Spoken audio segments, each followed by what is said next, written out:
Hello everyone.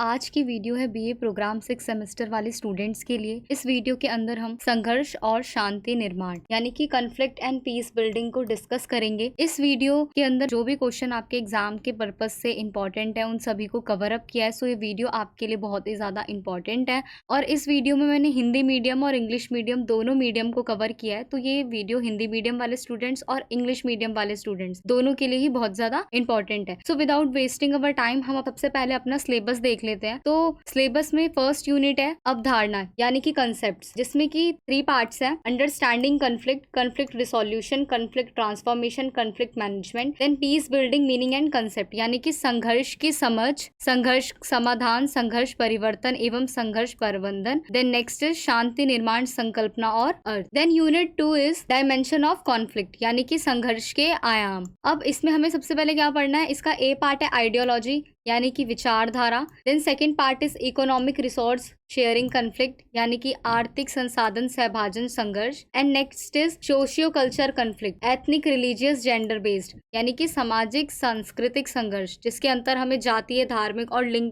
पर आधारित जितने भी संघर्ष है उन सभी को डिस्कस करना है। Then next unit is levels of conflict यानी कि जो संघर्ष है, जो कॉन्फ्लिक्ट्स है उनके लेवल्स क्या क्या है, जिसमें हमें 3 लेवल्स पढ़ने हैं। लोकल यानी कि स्थानीय स्तर पर संघर्ष, देन सब नेशनल लेवल ऑफ कॉन्फ्लिक्ट यानी कि उपराष्ट्रीय स्तर पर संघर्ष, देन नेक्स्ट इज इंटरनेशनल यानी कि अंतरराष्ट्रीय। Then unit 4 is conflict responses skills and techniques यानी कि संघर्ष की प्रतिक्रियाएं, जिसके अंदर हमें उसके कौशल और तकनीक पढ़ने हैं। तो इसमें ए है नेगोटिएशन ट्रस्ट बिल्डिंग यानी कि बातचीत के दौरान विश्वास को निर्मित करना और ट्रस्ट को बिल्डअप करना। Then second is mediation skill building achieve active listening. Then मध्यस्थता कौशल निर्माण और सक्रिय श्रवण। Then next is track 1 track 2 and multi track diplomacy यानी कि कूटनीति अपनाना। कूटनीति के भी इन्होंने 3 टाइप बताए हैं, ट्रैक 1 ट्रैक 2 और multi track. Then last is Gandhian methods यानी कि जो गांधीवादी पद्धतियां हैं उन सबको यूज करना। Then first question is discuss the concept of conflict management,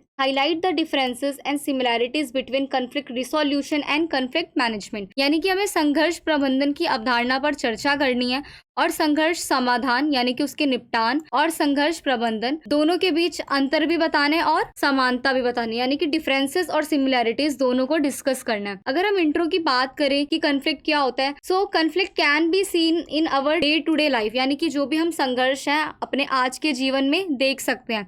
अगर मैं एग्जाम्पल दूं कि अगर 2 व्यक्ति हैं, ठीक है, 2 इंसान है, अगर वो आपस में किसी भी मुद्दे पे बात कर रहे हैं, किसी टॉपिक पे बात कर रहे हैं, दोनों के थॉट्स अलग हैं यानी कि अगर दोनों के विचार अलग है, एक दूसरे से बिल्कुल डिफरेंट है, तो उनके बीच भी कॉन्फ्लिक्ट हो सकता है। ठीक है, उनके बीच में जो लड़ाई है, जो संघर्ष है वो शुरू हो सकता है। Then we see many examples of conflict around us on national and international level यानी कि हम राष्ट्रीय और अंतर्राष्ट्रीय दोनों ही स्तर पर संघर्ष के कई उदाहरण देखते हैं। जैसे कि अगर अभी मैं आपको इंटरनेशनल लेवल का एग्जाम्पल दूं तो करंटली हम देख सकते हैं रशियन और यूक्रेन दोनों ही इसके बेस्ट एग्जाम्पल्स हैं।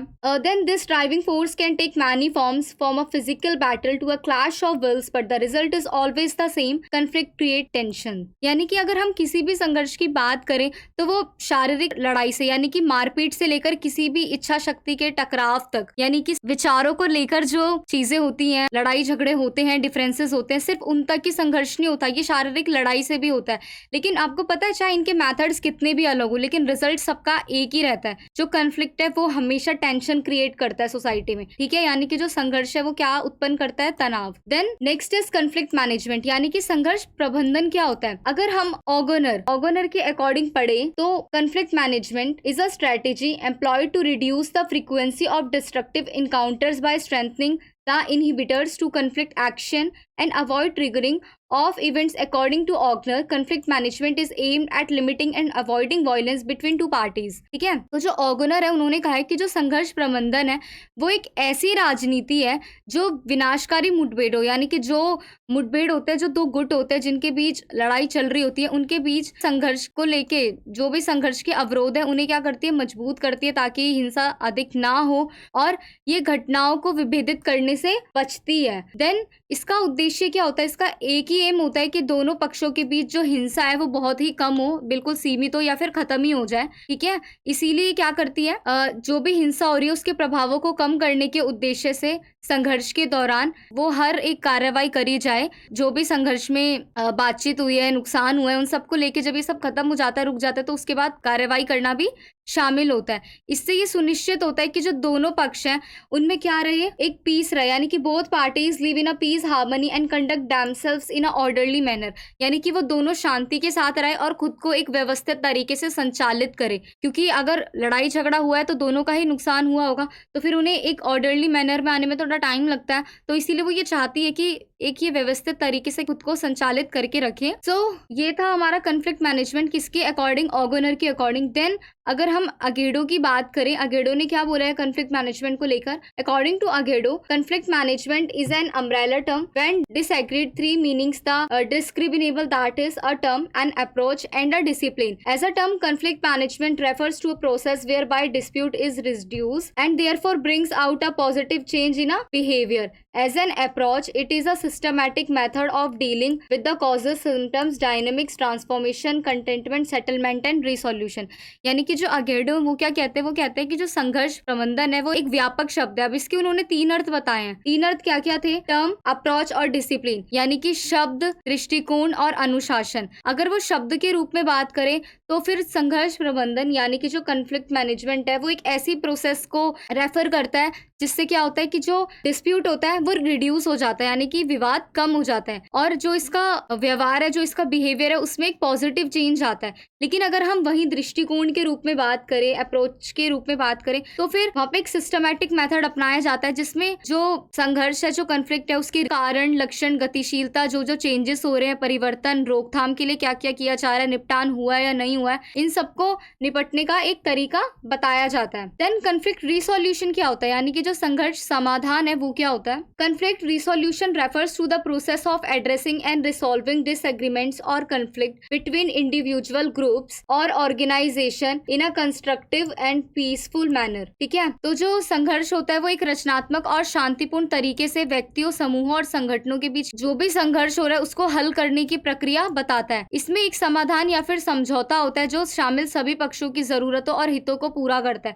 यानी कि इसका निपटारा करने के लिए, एक सॉल्यूशन निकालने के लिए लोग क्या करते हैं कि एक दूसरे की जो जरूरतें होती हैं उसको सेटिस्फाई करते हैं, उनका पूरा ध्यान रखा जाता है कि ये नीड्स हैं, ये इंटरेस्ट है पार्टीज के, जो भी वो समझौता होता है उसमें कंडक्ट करवाया जाता है। देन कन्फ्लिक्ट रिसोल्यूशन में इन्वॉल्व कम्युनिकेशन, नेगोटिएशन, मेडिएशन और अदर टेक्निक्स, यानी कि इसमें क्या क्या शामिल हो सकता है। इसमें संचार यानी कि बातचीत, फिर मध्यस्थता अगर कोई दूसरा इनके बीच आकर संघर्ष को कम करवाना चाहे, और जो दूसरी भी टेक्निक्स होती है वो इसके अंदर शामिल होती है। इससे क्या होता है, जो संघर्ष है उसको बढ़ने से रोका जा सकता है और खत्म भी हो सकता है। अगर अब हम इन दोनों के बीच यानी कि कन्फ्लिक्ट रिसोल्यूशन और कन्फ्लिक्ट मैनेजमेंट के बीच डिफरेंसेस की बात करें, then conflict resolution is a process that seeks to end a conflict by addressing it root causes and finding a mutually acceptable solution. यानी कि संघर्ष समाधान एक ऐसी प्रक्रिया है जो एक संघर्ष को उसके मूल कारणों को संबोधित करके और एक पारस्परिक रूप से स्वीकार्य समाधान ढूंढकर समाप्त करने का प्रयास करती है। ये एक ऐसी प्रोसेस होती है जिसमें संघर्ष को खत्म करने के बारे में सोचा जाता है और ऐसे सॉल्यूशन ढूंढे जाता है जिससे जो भी वो वॉर है वो खत्म हो जाए। वहीं अगर हम कन्फ्लिक्ट मैनेजमेंट की बात करें, then conflict management focuses on controlling और containing the conflict rather than resolving it. यानी कि जो संघर्ष प्रबंधन है वो संघर्ष को हल करने के बजाय उसे नियंत्रित करने और नियंत्रित करने पर ध्यान देती है। यानी कि वो सॉल्व हो या ना हो उससे उसे कोई मतलब नहीं है, बस उस पर थोड़ा सा कंट्रोल रहे। ठीक है, इस चीज पे वो लोग फोकस करते हैं। Then the goal of conflict resolution is to resolve the conflict in a way that satisfy both parties and allows them to move forward without continue conflict. अब जो संघर्ष का समाधान होता है उसका लक्ष्य क्या होता है कि इस तरीके से जो भी वो कन्फ्लिक्ट हुआ है उसे सॉल्व करना ताकि जो दोनों पक्ष है वो सेटिस्फाई रहे और वो आगे इस संघर्ष को ना बढ़ाएं। वहीं अगर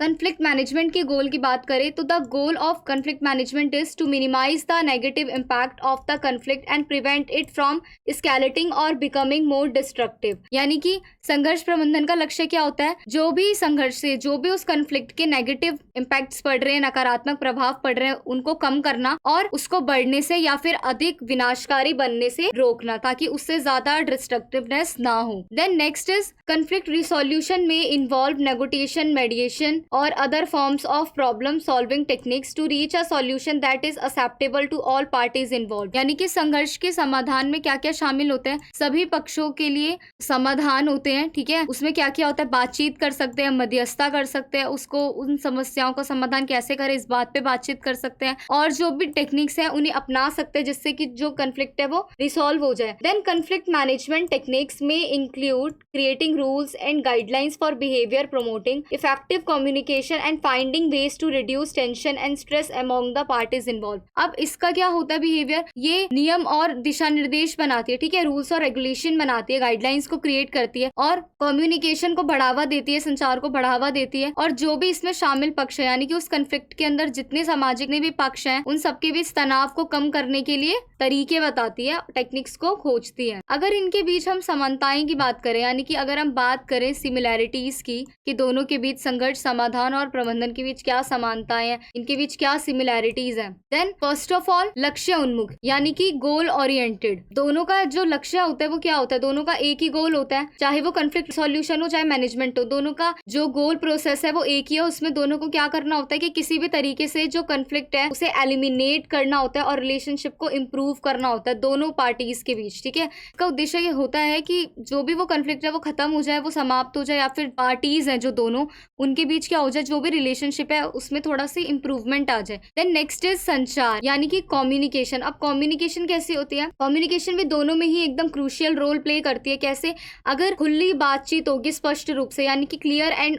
ओपन कम्युनिकेशन, ठीक है, जो स्पष्ट और खुला संचार होता है उससे क्या होता है कि जो पार्टीज है वो कन्फ्लिक्ट के मुद्दों को, वो किस टॉपिक पे लड़ रहे हैं, किस इशू पे लड़ रहे हैं, उन्हें वो आइडेंटिफाई कर सकेंगे और एक दूसरे की जो थॉट है, एक दूसरे के जो दृष्टिकोण है, जो पर्सपेक्टिव है, उन सबको समझेंगे और दोनों मिलकर क्या ढूंढेंगे, म्यूचुअली एक्सेप्टेबल सॉल्यूशन यानी कि वो समाधान खोजेंगे दोनों मिलकर। देन नेक्स्ट इज सहयोग यानी कि कोलैबोरेशन। अब कोलैबोरेशन क्या होता है, दोनों के बीच क्या होता है, कन्फ्लिक्ट रिसोल्यूशन और मैनेजमेंट में क्या होता है कि दोनों पार्टीज के बीच सहयोग की आवश्यकता होती है, ठीक है, कोलैबोरेशन की आवश्यकता होती है between parties because both process involve working together to identify and implement solution that address the underlying issue. यानी कि दोनों को क्या करना होता है, दोनों प्रक्रियाओं में जो भी अंतर्निहित मुद्दे हैं जिनकी वजह से प्रॉब्लम हो रही है उनकी समाधानों की उन्हें पहचान करनी होती है, उन सॉल्यूशन को ढूंढना होता है और फिर उन्हें लागू करने के लिए एक साथ काम भी करना पड़ता है। देन नेक्स्ट इज भावनात्मक बुद्धिमत्ता यानी कि emotional intelligence. Both conflict resolution and management require emotional intelligence. Emotional intelligence involves understanding and managing one's own emotion and recognizing and empathizing with others' emotion. The skill is essential for effective communication and building trust. यानी कि संघर्ष समाधान और प्रबंधन दोनों में ही भावनात्मक जो बुद्धिमत्ता होती है उसकी जरूरत होती है। अब कैसे, जो भावनात्मक बुद्धिमत्ता होती है वो स्वयं की भावनाओं को समझती है, उसे प्रबंधित करती है, ठीक है, और इससे क्या होगा, वो दूसरों की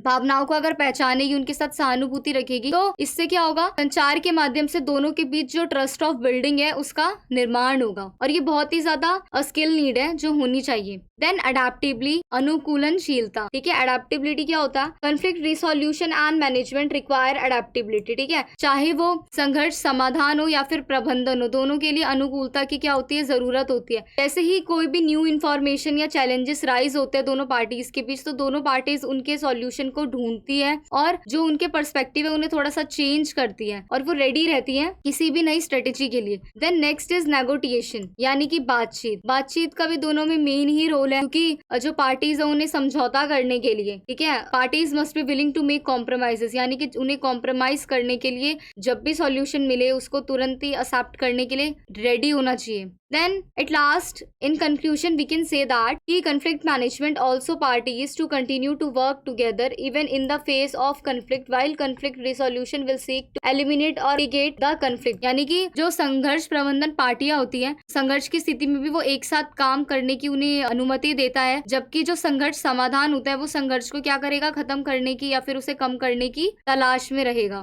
next question is what is peace building, discuss the roles of various factors and agency in peace building. यानी कि शांति निर्माण क्या है, शांति निर्माण में विभिन्न कारकों और संस्थाओं की भूमिका का हमें क्या करना है, वर्णन करना है। अथवा में क्वेश्चन है एक संघर्षग्रस्त समाज में शांति निर्माण के जो विभिन्न चरण होते हैं उसको स्पष्ट कीजिए तथा शांति निर्माण के बढ़ते महत्व पर टिप्पणी कीजिए। यानी कि elucidate the various stages of peace building in a conflict-ridden society and comment on the growing importance of peace building. In introduction, peace building is a long-term process of encouraging people to talk. ठीक है, जो शांति निर्माण होता है वो लोगों को बात करने के लिए प्रोत्साहित करने, रिश्ते सुधारने और संस्थाओं में सुधार करने की एक लंबी अवधि की प्रक्रिया है। इसमें क्या होता है, पीस बिल्डिंग में क्या होता है, पॉजिटिव इम्पैक्ट्स लाए जाते हैं। जो भी डिफरेंट पार्टीज हैं जिनके बीच कंफ्लिक्ट चल रहा है उनको इस शांति, जो ये शांति निर्माण होता है, जो ये पीस बिल्डिंग होती है, उसकी प्रोसेस में क्या इन्वॉल्व करना इनका मेन मोटिव होता है, ताकि क्या हो, जो भी रिलेशनशिप है वो रिपेयर्ड हो सके, रिफॉर्म हो सके और जो कंफ्लिक्ट है वो रिसॉल्व हो सके। Peace building is a process that aims to prevent the escalation of conflicts and promote the recovery. यानी कि शांति निर्माण एक ऐसी प्रक्रिया है जिसका उद्देश्य संघर्षों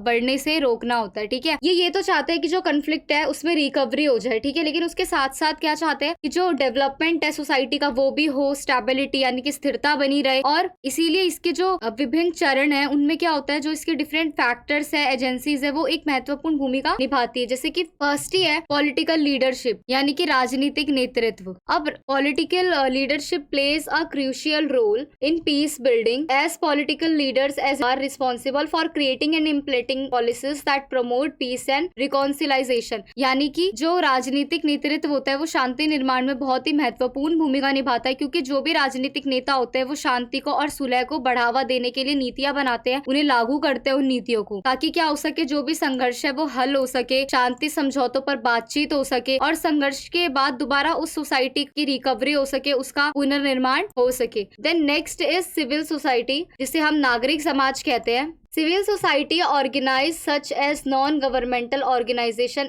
NGOs, community groups or religious institution play an important role promoting peace, reconciliation and social cohesion। यानी कि जो नागरिक समाज संगठन है वो किसकी स्थापना करता है, वो गैर सरकारी संगठन यानी कि NGO की स्थापना करते हैं। और इनका मेन मोटिव क्या होता है, शांति, मेल मिलाप और सामाजिक सामंजस्य को बढ़ावा दें। ठीक है, और इसमें क्या होता है कि ये समुदायों के साथ जुड़ के किसकी बात करते हैं, मानव अधिकारों यानी कि ह्यूमन राइट और सामाजिक न्याय, सोशल जस्टिस की बात करते हैं। जिससे क्या होता है कि जो भी संघर्ष से यानी कि जो भी कंफ्लिक्ट से प्रभावित लोग होते हैं, जिनके ऊपर अफेक्ट पड़ा होता है कंफ्लिक्ट का, उनको जो नेसेसरी थिंग्स है, जो इसेंशियल सर्विस है वो प्रोवाइड करवाई जाए। और ये भी पीस बिल्डिंग के एक प्रोसेस में बहुत ही इंपॉर्टेंट रोल प्ले करते हैं। Then next is international organisation, यानी कि अंतरराष्ट्रीय संगठन। अब इसमें अंतरराष्ट्रीय संगठन, अब अंतरराष्ट्रीय संगठनों में क्या क्या आ सकता है, वर्ल्ड बैंक आ सकता है, संयुक्त राष्ट्र आ सकता है, विश्व बैंक, अफ्रीकी संघ या यूरोपीय संघ जैसे क्षेत्रीय संगठन। अब ये लोग क्या करते हैं कि जो भी कंफ्लिक्ट होता है उसमें सहायता प्रदान करते हैं। अब सहायता कैसे प्रदान करते हैं, अगर हम हेल्प की बात करें तो they providing funding, technical assistance and coordination support. यानी कि ये लोग तकनीकी सहायता हो गई, धन हो गया और जो भी चीजें होती है, जो नीड होती है किसी भी पीस बिल्डिंग के प्रोसेस पे, उन सबको देते हैं। और क्या करते हैं कि they also help to mediate peace negotiation, और संघर्ष के बीच क्या करते हैं कि जो भी शांति की बातचीत हो रही है उसमें मध्यस्थता निभाते हैं, मॉनिटर पीस एग्रीमेंट्स, शांति समझौते करवाते हैं और support post reconstruction and development. और उसके बाद संघर्ष के बाद उस सोसाइटी का पूर्ण निर्माण और उसके विकास पर ध्यान देते हैं। Then next is security sector. The security sector including the military, police and other law enforcement agencies plays a critical role in maintaining peace and security in post conflict societies. यानी कि जो सुरक्षा क्षेत्र होता है उसके अंदर पुलिस, सेना और जो भी कानून प्रवर्तन एजेंसियां होती है, उनका लक्ष्य क्या होता है, समाज में शांति और सुरक्षा बनाए रखना। इसमें वो एक बहुत ही महत्वपूर्ण भूमिका निभाती है। ये क्या करती है, समुदाय को सुरक्षा प्रदान करती है, यानी कि ये सिक्योरिटी प्रोवाइड करवाती है कम्युनिटीज को। Then next is media. Media भी इसमें बहुत ही एक इंपॉर्टेंट रोल प्ले करता है। ये क्या करता है, ये बातचीत को प्रमोट करता है, डायलॉग्स को प्रमोट करता है और प्रोवाइड करता है बिल्कुल ही एक्यूरेट और इम्पैरिशियल इंफॉर्मेशन, यानी कि जो भी सटीक और निष्पक्ष जानकारी होती है ये प्रोवाइड करवाता है, ताकि जो शांति निर्माण की प्रक्रिया उसमें ये भी बहुत ही महत्वपूर्ण भूमिका निभा सके। किस तरीके से जो भी सुलह है या फिर कंफ्लिक्ट के बाद जो रिकंस्ट्रक्शन होना है उसमें कैसे पॉजिटिव इंपैक्ट पड़े, इसकी कहानियों को क्या करता है, उजागर करता है और पीस बिल्डिंग के प्रयासों को समर्थन देता है। Then next is UNESCO. UNESCO हमें पता है एक इंटरनेशनल ऑर्गेनाइजेशन है, United Nation Educational, Scientific and Cultural Organisation, जिसका स्लोगन क्या है, building peace in the minds of men and women. यानी कि इसका नारा है पुरुषों और महिलाओं के मन में शांति का निर्माण। अगर यूनेस्को की हिंदी में बात करें तो हिंदी में इसकी फुल फॉर्म है संयुक्त राष्ट्र शैक्षिक वैज्ञानिक और सांस्कृतिक संगठन। अब इसका यूनेस्को का काम क्या होता है? देखो यूनेस्को किसे प्रमोट करता है? तो पीस बिल्डिंग को है, लेकिन किसके थ्रू? इंटर कंट्री कॉपरेशन हो गई, ठीक है, कल्चरल प्रिजर्वेशन हो गई, एजुकेशन हो गई, साइंटिफिक रिसर्च हो गई, उसके थ्रू ये पीस बिल्डिंग को प्रमोट करता है। UNESCO believes that through educational and scientific advancement, preservation of cultural heritage and open dialogues between countries they can promote and sustain peace and development. यानी कि ये कहता है, इसका मानना होता है कि शैक्षिक और वैज्ञानिक प्रगति में सांस्कृतिक विरासत के बीच जो भी देश है, अगर उनमें खुला संवाद होगा, अच्छे से बातचीत होगी, तो उससे क्या होगा? शांति और विकास को बढ़ावा मिलेगा। They offer jobs around the world in the fields of education, science, culture, studies and development where you can work to build and maintain peace in a number of ways. ये क्या करता है? ये शिक्षा प्रोवाइड करवाता है विज्ञान सांस्कृतिक अध्ययन की, जिसमें इसका मेन गोल होता है वो होता है कि दुनिया के हर क्षेत्र का विकास हो सके। ये इसीलिए नौकरियां पेशकश करता है ताकि हर तरीके से शांति को बनाए रखने के लिए उस पर काम किया जा सके। देन नेक्स्ट इज विश्व बैंक, यानी कि द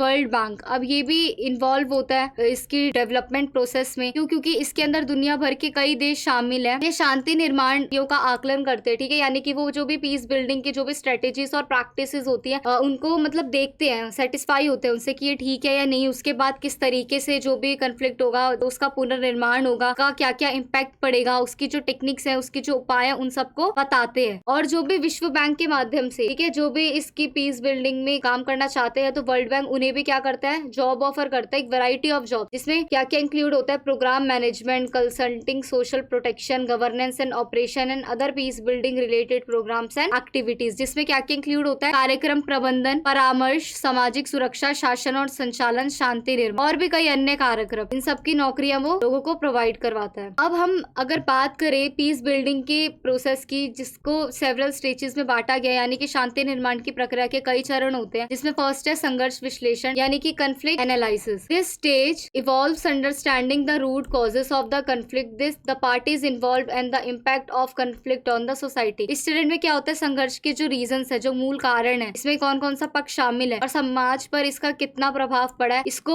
समझना, इसको पढ़ना शामिल है। देन युद्ध विराम और शांति वार्ता, यानी कि ceasefire and peace negotiation. This stage involves bringing the parties involve in the conflict to negotiation table to agree on a ceasefire and peace management. यानी कि इस चरण में संघर्ष में शामिल पक्षों को युद्ध विराम और शांति समझौते पर सहमत होने के लिए बातचीत पर आना ही होगा। देन संक्रमणकालीन न्याय, यानी कि ट्रांसलेशनल जस्टिस। अब इसमें क्या होता है? इसमें जो भी संघर्ष के कारण नुकसान होते हैं उन सब के बारे में बताया जाता है, जैसे कि मानव अधिकारों का हनन, यानी कि human rights abuses, mechanism such as truth and recognisation, commission, repression and prosecution. यानी कि इनके बीच इसका मेन कारण होता है कि जो भी विभिन्न तंत्र है उसमें सत्य और सुलह और जितनी भी क्षतिपूर्ति हुई है उन सब के नुकसान को संबोधित करना। देन नेक्स्ट इज सुलह और सामाजिक सामंजस्य, यानी कि reconciliation and social cohesion. This stage involves promoting dialogue and trust building among different group in the society to foster long term peace and stability. इस चरण में क्या कहा गया है कि जो दीर्घकालिक शांति और स्थिरता को बढ़ाने के लिए क्या किया जाएगा? जो भी डिफरेंट कम्युनिटीज है उनके बीच संवाद, कम्युनिकेशन को बढ़ावा दिया जाएगा और विश्वास निर्माण को भी बढ़ावा दिया जाएगा, यानी कि पीस बिल्डिंग को भी प्रमोट किया जाएगा। देन नेक्स्ट इज सतत विकास, यानी कि sustainable development. This stage involve promoting economic and social development in the society to create opportunities for all and reduce the risk of future conflict. यानी कि सतत विकास में सभी के लिए अवसर पैदा करने और भविष्य के संघर्ष में जोखिम को कम करने के लिए समाज के आर्थिक और राजनीतिक विकास को बढ़ावा देना चाहिए हमें। अगर अब हम पीस बिल्डिंग की इंपॉर्टेंस की बात करें, शांति स्थापना के महत्व की बात करें, देखो जो शांति निर्माण है उससे क्या होगा? उसके सिर्फ दीर्घकालीन परिणाम ही नहीं होते, कभी कभी बिल्कुल सीधे तौर पर भी समाज को प्रभावित कर देते हैं। जो भी संघर्ष होते हैं वो मानवीय पीड़ा, ठीक है, उसमें सबसे ज्यादा सफर कौन करता है? ह्यूमन सफर करता है। उसके विस्थापन, यानी कि डिस्प्लेसमेंट, डेथ और भी कई जो इकोनॉमिक और सोशल प्रॉब्लम्स होती है वो उसे फेस करता है। इसीलिए जो शांति निर्माण है वो भी किसी भी इंटरनेशनल रिलेशन का भी क्या बन चुका है? एक क्रिटिकल कंपोनेंट बन चुका है, जिसके अंदर सरकारें, अंतरराष्ट्रीय संगठन यानी कि government, international organisation, civil society groups के द्वारा जो किए जा रहे शांति निर्माण के प्रयास होते हैं उनकी आवश्यकता तेजी से बढ़ जाती है। Moreover as a conflict become increasingly complex and multi dimensional, यानी कि जो संघर्ष है वो जैसे ही तेजी से घटित हुआ बहुआयामी होते जा रहे थे, ठीक है। जैसे कि शांति का निर्माण करना बहुत ही चैलेंजिंग भरा रहता है, लेकिन अगर फिर भी हम एक व्यापक और एकीकृत दृष्टिकोण से उसको सॉल्व करने की कोशिश करेंगे तो वो हो सकता है। देन जो भी कन्फ्लिक्ट्स होते हैं वो हमेशा अंतर्निहित राजनीतिक या फिर आर्थिक और सामाजिक कारकों से ही क्यों मिलते हैं, ठीक है, उन सब में ही निहित होते हैं। तो ये इसकी इंपॉर्टेंस थी कि इसकी पीस बिल्डिंग बिल्डिंग की। Then in conclusion we can say that peace building is a complex process that evolves multiple actors and factors, political leadership, civil society, international organisation, the security sector, media and economic development, all critical roles in building sustainable peace. यानी कि जो शांति निर्माण है वो एक जटिल प्रक्रिया है। इसमें कई अभिनेता और कारक शामिल होते हैं। राजनीतिक नेतृत्व, नागरिक समाज, अंतर्राष्ट्रीय संगठन, सुरक्षा क्षेत्र, मीडिया और आर्थिक विकास सभी स्थायी शांति के निर्माण के लिए महत्वपूर्ण भूमिका निभाते हैं। Then next question is gender आधारित संघर्षों के विशेष संदर्भ में इस संघर्ष के विभिन्न आयामों का हमें वर्णन करना है, यानी कि discuss the various dimension of conflict with special emphasis on gender based conflicts. अगर हम इंट्रो की बात करें तो then conflict can take over various dimension including political, economic, social and cultural dimension. One important dimension of culture of conflict is gender-based conflict, which refers to conflict that arise from unequal power relation between man and woman and the ways in the which gender intersects with other forms of identity such as ethnicity, religion and any class। अब जो संघर्ष है कि क्या होता है, उसके different dimension होते हैं, उसमें विभिन्न आयाम होते हैं जिनमें राजनीतिक, आर्थिक, सामाजिक और सांस्कृतिक डायमेंशन इंक्लूडेड है। लेकिन जो भी कन्फ्लिक्ट होता है उसका एक इंपॉर्टेंट डायमेंशन लिंग आधारित कन्फ्लिक्ट होता है, ठीक है, यानी कि जेंडर बेस्ड कन्फ्लिक्ट। ये ऐसे संघर्षों को संदर्भित करता है जिसमें पुरुषों और महिलाओं के बीच कोई भी इनइक्वालिटी को लेकर कन्फ्लिक्ट उत्पन्न हुआ हो या फिर लिंग के पहचान को लेकर, किसी भी जाति, धर्म आदि को लेकर कोई भी भेदभाव अगर हुआ हो तो। Here are some of the dimension of conflict with special emphasis on gender based conflicts। यानी कि अगर हम जेंडर आधारित संघर्षों के एक विशेष संदर्भ में संघर्ष के विभिन्न आयामों की या उसके लहर की बातें करें तो उसमें हम बात कर सकते हैं। नारीवादी आंदोलन सर्वप्रथम अमेरिका में शुरू हुआ था, यानी कि जो फेमिनिस्ट मूवमेंट था, जो फर्स्ट फेमिनिस्ट मूवमेंट था वो कहाँ स्टार्ट हुआ था? अमेरिका में। And from analysis the movement had spread all over the world. By feminism it is mean that positive thoughts about women, thinking and understanding about women etcetera. यानी कि जो नारीवाद है उसका मतलब क्या था? महिलाओं के बारे में सकारात्मक विचारों को फैलाना, पॉजिटिव थॉट्स को बताना, महिलाओं के बारे में जो भी सोच है, जो भी समझ है उसे पॉजिटिव ही रखना। लेकिन इस आंदोलन ने सिर्फ महिलाओं का ही नहीं, पुरुषों का भी समर्थन किया था और ये कहा था कि जो महिलाएं वो पुरुषों के बराबर अधिकार प्राप्त कर सकती है। Then Mary Wollstonecraft also mentioned about feminism in one of her books Vindication of the Rights of Women। यानी कि जो मैरी वॉलेंसक्राफ्ट थी, जो वेस्टर्न पॉलिटिकल थिंकर थी, उन्होंने अपनी जो बुक है vindication of the rights of women 1792 में आई थी वो, उसमें भी नारीवाद का जिक्र किया और उन्होंने किस चीज की मांग की? उन्होंने वुमेन्स के सिविल राइट्स की मांग की और कहा कि स्त्री को शिक्षा, मताधिकार और स्वैच्छिक विवाह से जुड़ी बातें की, ठीक है, यानी कि वॉलेंट्री मैरिज की बात की। Hence she is called the mother of feminism, इसीलिए उन्हें नारीवाद की जननी भी कहा जाता है। अगर इसके वेरियस डायमेंशन की बात करें तो वही सबसे पहले राजनीतिक यानी कि political dimension. This refers to conflict that arise from political power struggle such as election, political representation, governance. In many societies women are underrepresented in politics and decision making position which can lead to conflict over political power and influence. यानी कि जो राजनीतिक आयाम होते हैं वो ऐसे संघर्षों को संदर्भित करते हैं जो राजनीतिक शक्ति संघर्षों से उत्पन्न होते हैं, जैसे कि चुनाव हो गया, राजनीतिक प्रतिनिधित्व हो गया, शासन हो गया। कई समाजों में क्या होता है कि महिलाओं को राजनीति और निर्णय लेने की स्थिति में थोड़ा सा कम महत्व दिया जाता है, उन्हें कम प्रतिनिधित्व दिया जाता है, जिससे कि जो राजनीतिक शक्ति है उस पर प्रभाव पड़ सकता है और कॉन्फ्लिक्ट ऑर्गेनाइज हो सकता है। देन नेक्स्ट इज आर्थिक आयाम यानी कि इकोनॉमिक डायमेंशन। अगर इकोनॉमिक डायमेंशन की बात करें तो इसका क्या मतलब होता है? इसका मतलब होता है कि संसाधनों या जो भी रिसोर्सेज है उसमें जो अपॉर्चुनिटीज है उसका अनइक्वल होना, यानी कि उनमें विषमताएं उत्पन्न होना। Women often have limited access to economic resources such as land, credit and education which can lead to conflict over economic opportunities। ठीक है, जो महिलाएं हैं अक्सर उनकी भूमि, ऋण और शिक्षा जैसे आर्थिक संसाधनों तक की सीमित पहुंच होती है उनकी। नेक्स्ट इज सामाजिक आयाम यानी कि सोशल डायमेंशन। अगर सोशल डायमेंशन की बात करें तो ये ऐसे ही संघर्षों को, ऐसे कॉन्फ्लिक्ट को संदर्भित करता है, रेफर करता है जिसमें सामाजिक असमानता देखने को मिलती है, जैसे कि भेदभाव हो गया, ठीक है, डिस्क्रिमिनेशन, एक्सक्लूशन एंड वायलेंस, भेदभाव, बहिष्कार और हिंसा। अब महिलाओं को अक्सर घरेलू हिंसा का, यौन हिंसा का भी सामना करना पड़ता है, ऐसी हिंसा का भी शिकार होना पड़ता है। देन कल्चरल डायमेंशन यानी कि सांस्कृतिक आयाम, ये ऐसे कॉन्फ्लिक्ट्स को रेफर करता है जिसके अंदर सांस्कृतिक मतभेद हो, मूल्य है, कोई जात हो, कोई भाषा हो, ठीक है, ये ऐसे कॉन्फ्लिक्ट को रेफर करता है जिसमें इन मुद्दों की वजह से क्या होता है, कॉन्फ्लिक्ट, कोई भी संघर्ष उत्पन्न होता है। इसमें क्या होता है, महिलाओं को सांस्कृतिक प्रथाओं और विश्वासों के आधार पर भेदभाव और हिंसा का सामना करना पड़ता है, जैसे कि जबरन विवाह, महिला जन्नांग विकृति और ऑनर किलिंग। तो in conclusion we can say that कि gender based conflicts can have devastating efforts on women as they often face multiple forms of discrimination and violence। यानी कि जो लिंग आधारित संघर्ष होते हैं उन पर महिलाओं का काफी काफी विनाशकारी प्रभाव पड़ता है, क्योंकि उन्हें अक्सर भेदभाव और हिंसा के कई रूपों का भी सामना करना पड़ता है। क्वेश्चन नंबर 4 है, why have ethnic and religious conflicts gained silence in post cold war area, और explain the phenomena of religion based conflict with the help of various theories. तो हमें बताना है कि उत्तर शीत युद्ध काल में प्रजातीय और धार्मिक संघर्ष क्यों बढ़े, और इसके अथवा में ही है विभिन्न सिद्धांतों की सहायता से धर्म आधारित संघर्षों की परिघटना की व्याख्या कीजिए। तो सबसे पहले तो हमें पता होना चाहिए कि एथनिक कॉन्फ्लिक्ट कौन से होते हैं, यानी कि नृजातीय संघर्ष कौन से होते हैं। तो इसमें सबसे पहले मैं आपको बता दूं कि जो नृजातीय समूह क्या होता है। नृजातीय समूह होता है कोई भी, अगर हम किसी भी एथनिक टर्म को डिफाइन करें तो नृजातीय समूह होता है कोई भी एक ऐसा एरिया, कोई भी एक ऐसा क्षेत्र जहाँ पर विशेष उसी क्षेत्र में जो रहने वाले लोगों का एक पर्टिकुलर समूह है, जिसकी संस्कृति भी सेम है, जिनका ब्लड रिलेशन है, और जो बिल्कुल अपनी धर्म जाति इन सबके आधार पर एक दूसरे से संबंधित होते हैं। ठीक है, तो उसे कहते हैं नृजातीय समूह। और फिर ऐसा कहा जाता है कि एक ऐसा स्थान जहाँ पर एक ही नस्ल के लोग रहते हो तो उसे भी नृजातीय समूह कहते हैं। ठीक है, अब उसमें अगर हम बात करें कि धार्मिक संघर्ष क्या होते हैं, क्योंकि इस पे दोनों पूछा है तो हमें दोनों को साथ में लेकर चलना है। तो अगर हम रिलीजियस कॉन्फ्लिक्ट की बात करें तो देखो, धार्मिक संघर्ष जो रिलीजियस कॉन्फ्लिक्ट है वो तो आज कोई एक ऐसा देश बचा होगा जहाँ पर इसका प्रभाव ना देखने को मिले। हर जगह हर देश में थोड़ा थोड़ा है। ठीक है, कहीं धर्म के नाम पर, भाषा के नाम पर, हर एक देश में जो समूह है लोगों का, उनके बीच सामाजिक विषमता है, उनके बीच नरसंहार है। धर्म के नाम पर कहीं पे भी मतलब कोई भी ह्यूमैनिटी अब नहीं बची है। धर्म के नाम पे बहुत सारी फाइट्स होती है, बहुत सारे दंगे होते हैं, चाहे वो सही हो या गलत हो इस बात का कोई फर्क नहीं पड़ता, लेकिन होते हैं। अब हम ये जानते हैं कि पोस्ट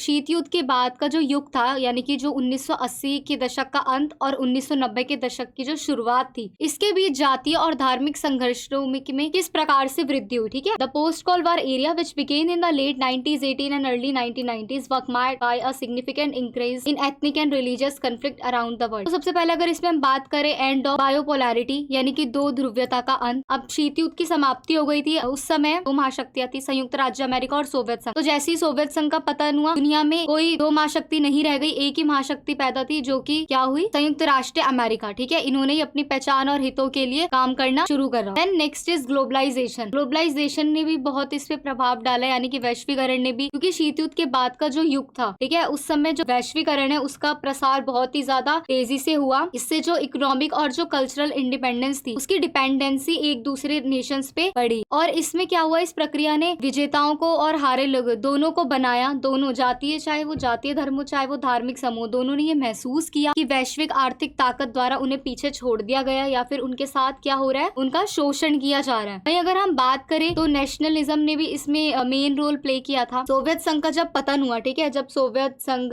हट गया तो उसके बाद क्या हुआ, फिर भी दुनिया के बहुत सारे देश, बहुत सारे हिस्से ऐसे थे दुनिया के जहाँ पर नेशनलिज्म का दोबारा से पुनरुत्थान हुआ, यानी कि दोबारा से राष्ट्रवाद की भावना जगी। और जो ये राष्ट्रवादी आंदोलन थे वो सिर्फ खुद को परिभाषित नहीं करते थे, वो जाति को, धर्म को, इन सबको बीच में लेकर आते थे। ठीक है, और वो क्या करते थे, जो दूसरे समूह होते थे उन पर कब्जा या फिर उन पर अपनी हुकूमत जताने की कोशिश करते थे। Then next is legacy of colonialism. ठीक है, अगर हम उपनिवेशवाद की विरासत की बात करें कि जो उपनिवेशवाद है उसने कैसे इस पे वो किया, तो देखो, जब भी शीत युद्ध का जो बाद का युग था, ठीक है, उसमें जातीय और धार्मिक संघर्षों की जो जड़ें थी वो उपनिवेशवाद की विरासत से ही शुरू हो गई थी। अब उपनिवेशवाद अगर किसी को ना पता हो तो उपनिवेशवाद क्या होता है, उपनिवेशवाद होता है जब कोई भी कंट्री किसी दूसरी कंट्री को अपना उपनिवेश बना ले, उसे राज करे। जैसे हम, यानी कि जो इंडिया था वो ब्रिटिश का क्या था, कॉलोनिज्म था, यानी कि ब्रिटिश ने कॉलोनाइज किया था इंडिया को, भारत उपनिवेश था ब्रिटिश शासन में। तो इसी तरीके से क्या हुआ था कि जब भी औपनिवेशिक शक्तियां जब अपनी मनमानी हरकतें कर रही थी, किसी भी देश में जाके उसकी सीमा को विभाजित कर रही थी, धार्मिक समूहों को विभाजित कर रही थी, तो इससे भी क्या हुआ, बहुत सारी शिकायतें और जो तनाव था वो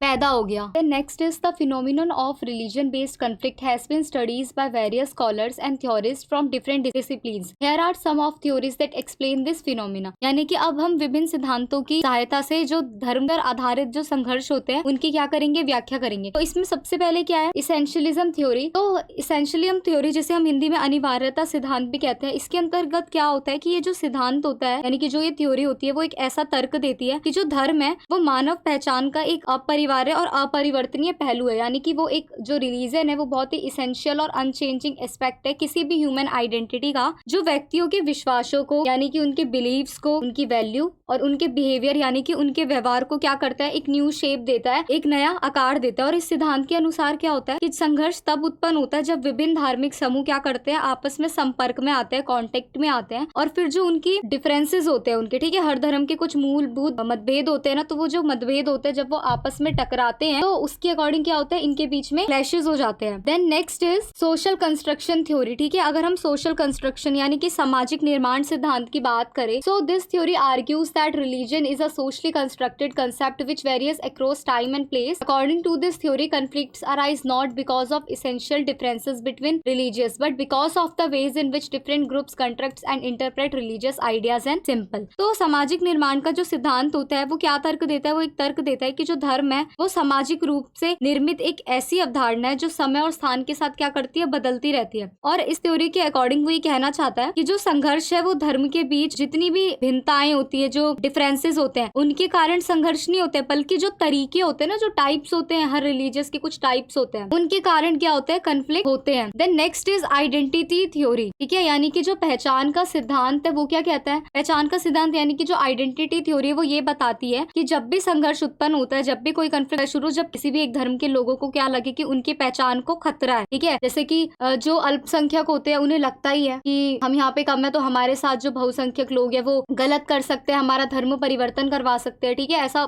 होता है ना, बहुत सारे देशों में ऐसे भी चीजें होती है। तो इसी अकॉर्डिंग वो कहता है कि जब भी किसी भी व्यक्ति को या समूह को ऐसा लगे कि उनकी धार्मिक पहचान को खतरा है तो उसके बाद भी क्या होता है, कन्फ्लिक्ट की स्टार्टिंग होती है। देन रिसोर्स मोबिलाइजेशन थ्योरी, इसे क्या कहते हैं, इसे कहते हैं संसाधन संग्रहण सिद्धांत। यानी कि जो ये थ्योरी थी वो क्या बताती है कि जब एक संघर्ष तब भी उत्पन्न हो सकता है, कन्फ्लिक्ट तब भी अराइज हो सकता है जब जो भी वो समूह हो वो सीमित संसाधनों, जैसे कि जो रिसोर्सेज है, जैसे कि लैंड, वाटर और पॉलिटिकल पावर और स्कार्स, यानी कि भूमि, जल और आर्थिक अवसरों पर जितने भी कंट्रोल होते हैं उनके बारे में अगर दोनों की क्या हो, कंपटीशन हो, दोनों की प्रतिस्पर्धा हो। कि ऐसे प्लेसेस होते हैं जैसे धार्मिक स्थल हो गया, कोई प्रतीक हो गया, कोई प्रथा हो गई, तो उन्हें भी इन कन्फ्लिक्ट में लेके आ जाते हैं और फिर इससे भी जो संघर्ष होते हैं वो बहुत ही ज्यादा उत्पन्न होते हैं। Then next is structural functional theory, यानी कि संरचनात्मक कार्यात्मकता का सिद्धांत। अब इसमें क्या होता है, इसमें ये जो सिद्धांत होता है, जो ये थ्योरी होती है, वो ये तर्क देती है कि जो धर्म है वो समाज में एक कार्यात्मक भूमिका निभाता है। ठीक है, जैसे कि कोई भी सामाजिक सामंजस्य बिठाना हो गया, कोई भी मार्गदर्शक प्रदान करना हो गया, वो गाइडेंस देता है। लेकिन according to this theory conflicts arise when religious institution और practice are distributed। वो कहता है कि संघर्ष तब उत्पन्न होता है जब धार्मिक संस्थाएं या फिर जो प्रथाएं होती हैं वो बाधित होती हैं। ठीक है, या फिर जो भी विभिन्न समूह होते हैं समाज के, उनकी जो धर्म की भूमिका होती है वो अलग अलग व्याख्याएं करती हैं, अलग अलग चीजें बताती हैं। तो ये कुछ पॉइंट्स थे जिनके कारण क्या होते हैं, रिलीजियस कन्फ्लिक्ट्स होते हैं। अगर हम कंक्लूजन की बात करें तो हम निष्कर्ष में कह सकते हैं कि आजकल जो धर्म पे आधारित जो संघर्ष हो रहे हैं वो बहुत ही कॉमन है, बहुत ज्यादा आम बात है ये। क्योंकि हर देश में आज ये चीज होती ही है। और फिर हमने इस क्वेश्चन में क्या देखा, हमने ऐसे सिद्धांत को समझा, ऐसे कारकों को समझा जिनकी वजह से जो धार्मिक संघर्ष होते हैं उन्हें बढ़ावा मिल रहा है। Then we have next question is, वर्तमान विश्व में स्थानीय, राष्ट्रीय एवं अंतर्राष्ट्रीय संघर्षों के बीच अंतर संबंधों की चर्चा कीजिए। यानी कि discuss the linkage between the local, national and international conflict in the present day world. तो हमें बताना है कि स्थानीय, राष्ट्रीय और अंतर्राष्ट्रीय संघर्षों के बीच क्या रिलेशन है, वो कैसे आपस में लिंक है। ठीक है, अगर हम आज की दुनिया की बात करें, ठीक है, तो क्या होता है कि स्थानीय, राष्ट्रीय और अंतर्राष्ट्रीय यानी कि लोकल, नेशनल और इंटरनेशनल जो कॉन्फ्लिक्ट्स होते हैं वो आपस में जुड़े हुए होते हैं। ठीक है, तो जो लोकल कॉन्फ्लिक्ट्स होते हैं, local conflicts can have national and international conflict can also have local impact. यानी कि स्थानीय संघर्षों के अक्सर राष्ट्रीय और अंतर्राष्ट्रीय निहितार्थ होते हैं, और जबकि राष्ट्रीय और अंतर्राष्ट्रीय संघर्षों के स्थानीय प्रभाव भी हो सकते हैं। अगर हम बात करें कि जो स्थानीय संघर्ष है उसमें कैसे विवाद शामिल होते हैं, उसमें विवाद होते हैं तो किसी भी प्रॉपर्टी को लेकर या फिर जो पब्लिक रिसोर्सेज है उनको लेकर हो सकते हैं, स्कूल्स को लेके हो सकते हैं, पार्क को लेके हो सकते हैं। तो ये लड़ाई झगड़े जो होते हैं लोकल कॉन्फ्लिक्ट्स में आते हैं। वहीं अगर हम नेशनल कॉन्फ्लिक्ट की बात करें तो नेशनल कॉन्फ्लिक्ट में क्या होते हैं, प्रोटेस्ट, स्ट्राइक ओवर पॉलिटिकल और सोशल इशू, यानी कि कोई भी राजनीतिक और सामाजिक मुद्दों पर कोई भी विरोध हो रहा हो, हड़ताल हो रही हो, वो नेशनल कॉन्फ्लिक्ट्स में आती है। और जबकि जो इंटरनेशनल कॉन्फ्लिक्ट्स होते हैं उसमें क्या होता है, उसमें जब दो या दो से अधिक देशों के बीच कोई विवाद हो या सैन्य संघर्ष हो तो वो क्या कहलाता है, इंटरनेशनल कॉन्फ्लिक्ट। इंटरनेशनल कॉन्फ्लिक्ट हम देख ही रहे हैं आजकल, यूक्रेन और रशिया। देन अब हम बात करते हैं लोकल कॉन्फ्लिक्ट की, यानी कि स्थानीय संघर्ष। क्या होता है ये लोकल कॉन्फ्लिक्ट, अगर हम बात करें, देखो जो लोकल कॉन्फ्लिक्ट होता है किसी भी क्षेत्र में, ठीक है, किसी भी क्षेत्र में जो भी हिंसक गतिविधियां होती हैं और उन गतिविधियों के कारण जो भी संघर्ष उत्पन्न होता है एक निचले स्तर पर, तो वो होते हैं स्थानीय संघर्ष, जिसमें किसी भी प्रॉपर्टी को लेकर, संसाधनों को लेकर या जो भी उस एरिया में लोग रह रहे हैं, उन रहने वाले लोगों को अगर किसी भी चीज से कोई इशू है, वो जमीन को लेकर भी हो सकता है, ठीक है, पब्लिक रिसोर्सेज जैसे पार्क हो गए, स्कूल होते हैं, या फिर कोई भी प्रॉपर्टी लाइन है, तो इन सब को लेकर जो संघर्ष होते हैं, जो छोटे मोटे झगड़े होते हैं, वो क्या कहलाते हैं, लोकल कन्फ्लिक्ट। अगर वही हम नेशनल कन्फ्लिक्ट की बात करें, यानी कि उपराष्ट्रीय संघर्ष की अगर हम बात करें, तो वो क्या होता है, वो किसी भी एक कंट्री और एक स्टेट में होता है, होता कंट्री के अंदर है पर किसी भी एक राज्य में होता है। ये कैसे हो सकता है, अगर किसी ने हड़ताल कर दी तो हो सकता है, किसी ने कोई स्ट्राइक कर दी, ऐसे जो कन्फ्लिक्ट होते हैं जो सोशल इश्यूज पे भी हो सकते हैं। जैसे कि अगर मैं बात करूं कि देश में ही रहने वाले दो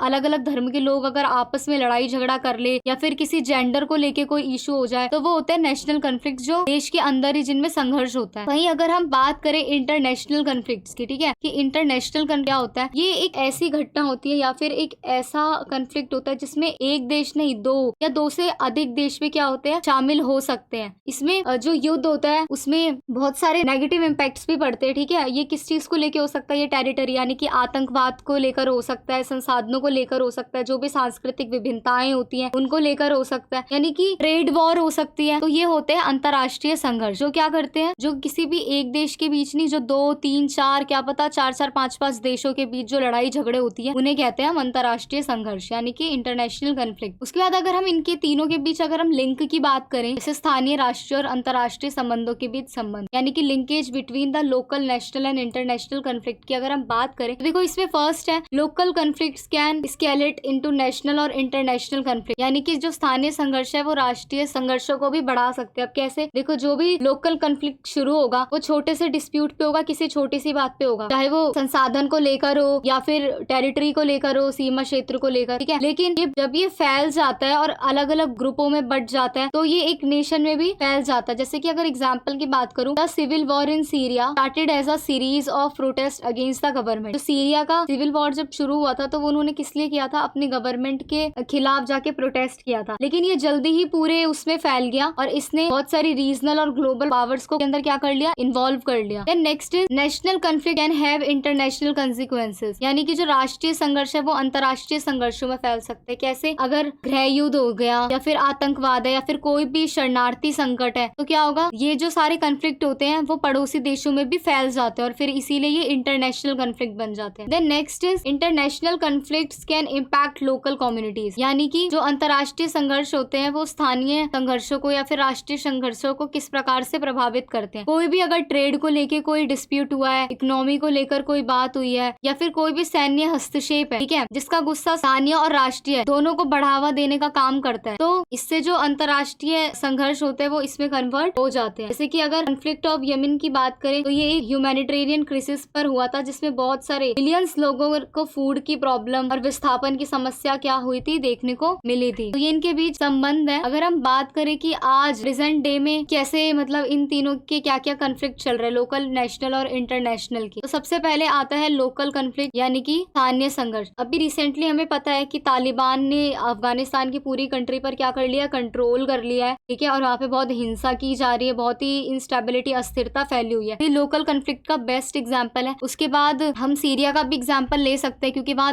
वर्ष 2011 से गृह युद्ध ही चल रहा है, आपस में वो अंदर ही अंदर लड़ रहे हैं, मर रहे हैं, और उससे क्या हो रहा है, विस्थापन की समस्या पैदा हो रही है और मानवीय संकट बढ़ रहा है धीरे धीरे। देन अगर हम नेशनल कन्फ्लिक्ट्स की बात करें, राष्ट्रीय संघर्ष की बात करें, तो इसमें जैसे इंडिया है, अगर हम इंडिया का एग्जाम्पल ले तो इंडिया का डिस्प्यूट है किस किस के बीच में, इंडिया और पाकिस्तान के बीच में, किसे लेकर, कश्मीर रीजन को लेकर, ठीक है। तो ये होते हैं नेशनल कन्फ्लिक्ट। यूनाइटेड नेशन की बात करें तो इसमें भी political polarisation and racial tension have led to protest, rights and violence in the country. तो ये कुछ राष्ट्रीय संघर्ष होते हैं, जैसे कि इजराइल और फिलिस्तीन में भी हो रहे, कई दशकों से संघर्ष जारी है दोनों के बीच, और किस चीज को लेकर है, एक भूमि का टुकड़ा है जिसपे दोनों ही अपने ऐतिहासिक और धार्मिक अधिकारों का दावा करते हैं। देन इंटरनेशनल कन्फ्लिक्ट, इसका मैं एग्जांपल दे चुकी हूँ, फिर भी बता देती हूँ। रशिया और यूक्रेन दोनों के बीच जो वॉर चल रहा है वो इंटरनेशनल कन्फ्लिक्ट का बहुत ज्यादा अच्छा एग्जाम्पल है, ठीक है। अगर नॉर्थ कोरिया का एग्जाम्पल ले तो नॉर्थ कोरिया की भी बहुत से तनाव चल रहे हैं अन्य सभी देशों के साथ। तो इन कंक्लूजन या फिर निष्कर्ष में हम क्या कह सकते हैं कि जो स्थानीय, राष्ट्रीय और अंतर्राष्ट्रीय संघर्ष है, यानी कि जो लोकल, नेशनल और इंटरनेशनल कन्फ्लिक्ट्स है, वो सभी आपस में क्या है, एक दूसरे से जुड़े हुए हैं। नेक्स्ट क्वेश्चन इज, संघर्ष समाधान की एक तकनीक के रूप में समझौता वार्ता की विवेचना कीजिए, यानी कि examine negotiation as a technique of conflict resolution. और में है, what are the major approaches of conflict resolution discuss in detail, यानी यानी कि संघर्ष समाधान के प्रमुख दृष्टिकोण क्या है, हमें इसका वर्णन करना है। तो अगर किसी भी देश के बीच कोई भी प्रॉब्लम है तो सबसे अच्छा यही होता है कि हम बातचीत से उस चीज को सॉल्व कर ले, उसमें कोई कंफ्लिक्ट या कोई लड़ाई झगड़ा हम लोग ना करें। तो the act of negotiation is a part of human life, यानी कि जो ये बातचीत है वो किसी भी ह्यूमन लाइफ का, मानव जीवन का एक हिस्सा है। ये हमारे परिवार से समाज तक शुरू होता है और अंतरराष्ट्रीय क्षेत्र तक फैला हुआ है। ठीक है, ये फैमिली से लेकर सोसाइटी और फिर वो सोसाइटी एक्सटेंड हो गई इंटरनेशनल एरिया में, तो वहां तक ये क्या है, जुड़ा हुआ है। लेकिन अगर बात करें नेगोटिएशन की तो देखो जो बातचीत है वो किसी भी धारणा का, किसी भी कंफ्लिक्ट का बहुत ही बेस्ट चीज है जिसे हम अप्लाई कर सकते हैं और संघर्ष को, कंफ्लिक्ट को कम कर सकते हैं। क्योंकि जब भी संघर्ष या कोई भी कंफ्लिक्ट उत्पन्न होता है, बातचीत के माध्यम से उस संघर्ष को समाप्त करने की पूरी कोशिश की जाती है, उसकी बहुत आवश्यकता महसूस होती है। तो इसीलिए जो है संघर्ष है यानी कि जो नेगोटिएशन है वो बहुत ही ज्यादा इंपॉर्टेंट होता है किसी भी फाइट में, किसी भी कंफ्लिक्ट में। देन अगर हम बात करें negotiation as a technique of conflict resolution, यानी कि अगर संघर्ष समाधान की तकनीक के रूप में बातचीत करें, इसमें फर्स्ट है principle of negotiation are that both parties should be willing to compromise in order to reach a solution, कि दोनों पार्टीज को आपस में कॉम्प्रोमाइज कर लेना चाहिए कि और कोई सुझाव निकाल लेना चाहिए जिससे वो कंफ्लिक्ट हमेशा के लिए क्या हो जाए, खत्म हो जाए। Then principle of negotiation is that both parties should be respectful and courteous towards each other throughout the process, और इस नेगोटिएशन का एक सिद्धांत यह भी है कि जो दोनों पार्टी है वो एक दूसरे के साथ क्या रहे, रिस्पेक्टफुल नेचर में रहे और एक दूसरे के लिए अच्छे से कार्य करे। Then negotiation is a valuable technique for resolving conflicts, ठीक है, जो बातचीत है वो अक्सर अन्य तकनीकों से काफी ज्यादा बेहतर होती है। कभी कभी ऐसा होता है जो भी कम्युनिकेशन और कोलैबोरेशन होती है पार्टीज के बीच, ठीक है, वो कॉन्फ्लिक्ट का जो इंटरेस्ट है उसे बढ़ा देती है। तो इसलिए सबसे अच्छा क्या रहता है कि हमारा कोई जब राइट अप्रोच हो, जब हमारे अंदर चैलेंजिंग प्रोसेस है, उसके बाद ही हम रिसॉल्व करने जाए किसी भी कॉन्फ्लिक्ट को। अब अगर बात करें कॉन्फ्लिक्ट रीसोल्यूशन की, कॉन्फ्लिक्ट रीसोल्यूशन क्या होता है यानी कि युद्ध वियोजन क्या होता है। देखो जो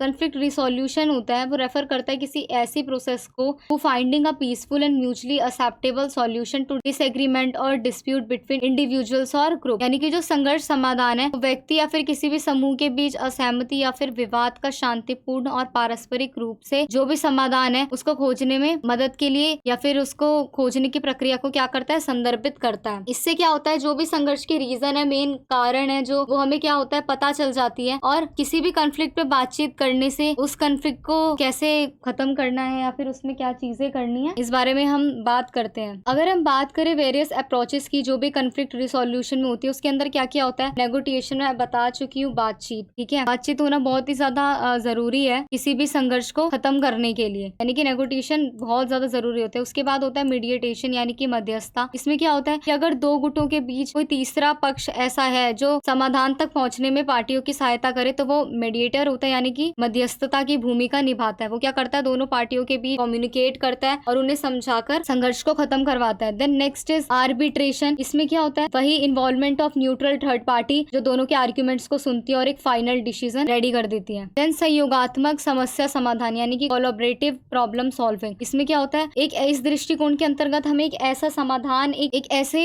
टेक्निक को, एक ऐसे समाधान को खोजना होता है जिसमें क्या होता है कि मिलकर काम करे, जो दोनों पार्टीज है वो मिलकर काम करे और सभी की जरूरतों को क्या करे, पूरा करे। एंड रिस्टोरेटिव जस्टिस, इसके अंतर्गत क्या होता है, ये किसको फोकस करता है, ये जो हार्म कॉज्ड होती है, जो भी कॉन्फ्लिक्ट में लड़ाई झगड़ा इन सबको होता है, उसमें ये क्या करता है कि जिस भी पार्टी की तरफ से ये ज्यादा हुआ है उसको पनिशमेंट मिली जाए, ये तय करता है, ठीक है। और इसमें क्या होता है कि जो दोनों पार्टीज है उन्होंने कहाँ कहाँ कितना हार्म किया है, कितनी क्षति हुई है, तो वो दोनों मिलकर उस पर कार्य करते हैं और उस चीज का भी सॉल्यूशन करते हैं। तो ये कुछ पॉइंट्स थे जिनकी जो क्या है दृष्टिकोण है किसके, संघर्ष समाधान के, यानी कि हमने बात करी अभी अप्रोचेस टू कॉन्फ्लिक्ट रिसोल्यूशन की। In conclusion we can say that negotiation and conflict resolution require effective communication and problem solving skill as well as understanding of underlying interest and concerns of each party, यानी कि बातचीत और संघर्ष के समाधान के लिए हमें किसी भी संचार और समस्या को सुलझाने के कौशल के साथ साथ हर एक पक्ष की, उनकी चिंताओं की एक अच्छी समझ भी होनी चाहिए। देन नेक्स्ट इज संघर्ष समाधान की एक विधि के रूप में मध्यस्थता की प्रक्रिया और इसके लाभों की चर्चा कीजिए। संघर्ष के किस चरण में मध्यस्थता सहायक हो सकती है, उदाहरण सहित अपने उत्तर की पुष्टि कीजिए। यानी कि discuss the process of mediation and its benefits as a method of conflict resolution, at what stage of conflict mediation can be helpful, sustainable your answer with example. इसके और में ऑप्शन है संघर्ष को संभालने में मध्यस्थ की क्या भूमिका होती है, यानी कि हमें रोल बताना है मीडिएटर का। ये दोनों क्वेश्चन वैसे तो बेसिकली सेम ही है, बस क्या किया है, इनकी लैंग्वेज चेंज कर दी है। दोनों में हमें मध्यस्थ यानी कि जो मीडिएटर होता है उसकी भूमिका ही बतानी है, ये थोड़ा सा लैंग्वेज चेंज करके घुमा के दे देते हैं। तो मध्यस्थता मैंने अभी आपको इससे लास्ट क्वेश्चन में भी बताया था कि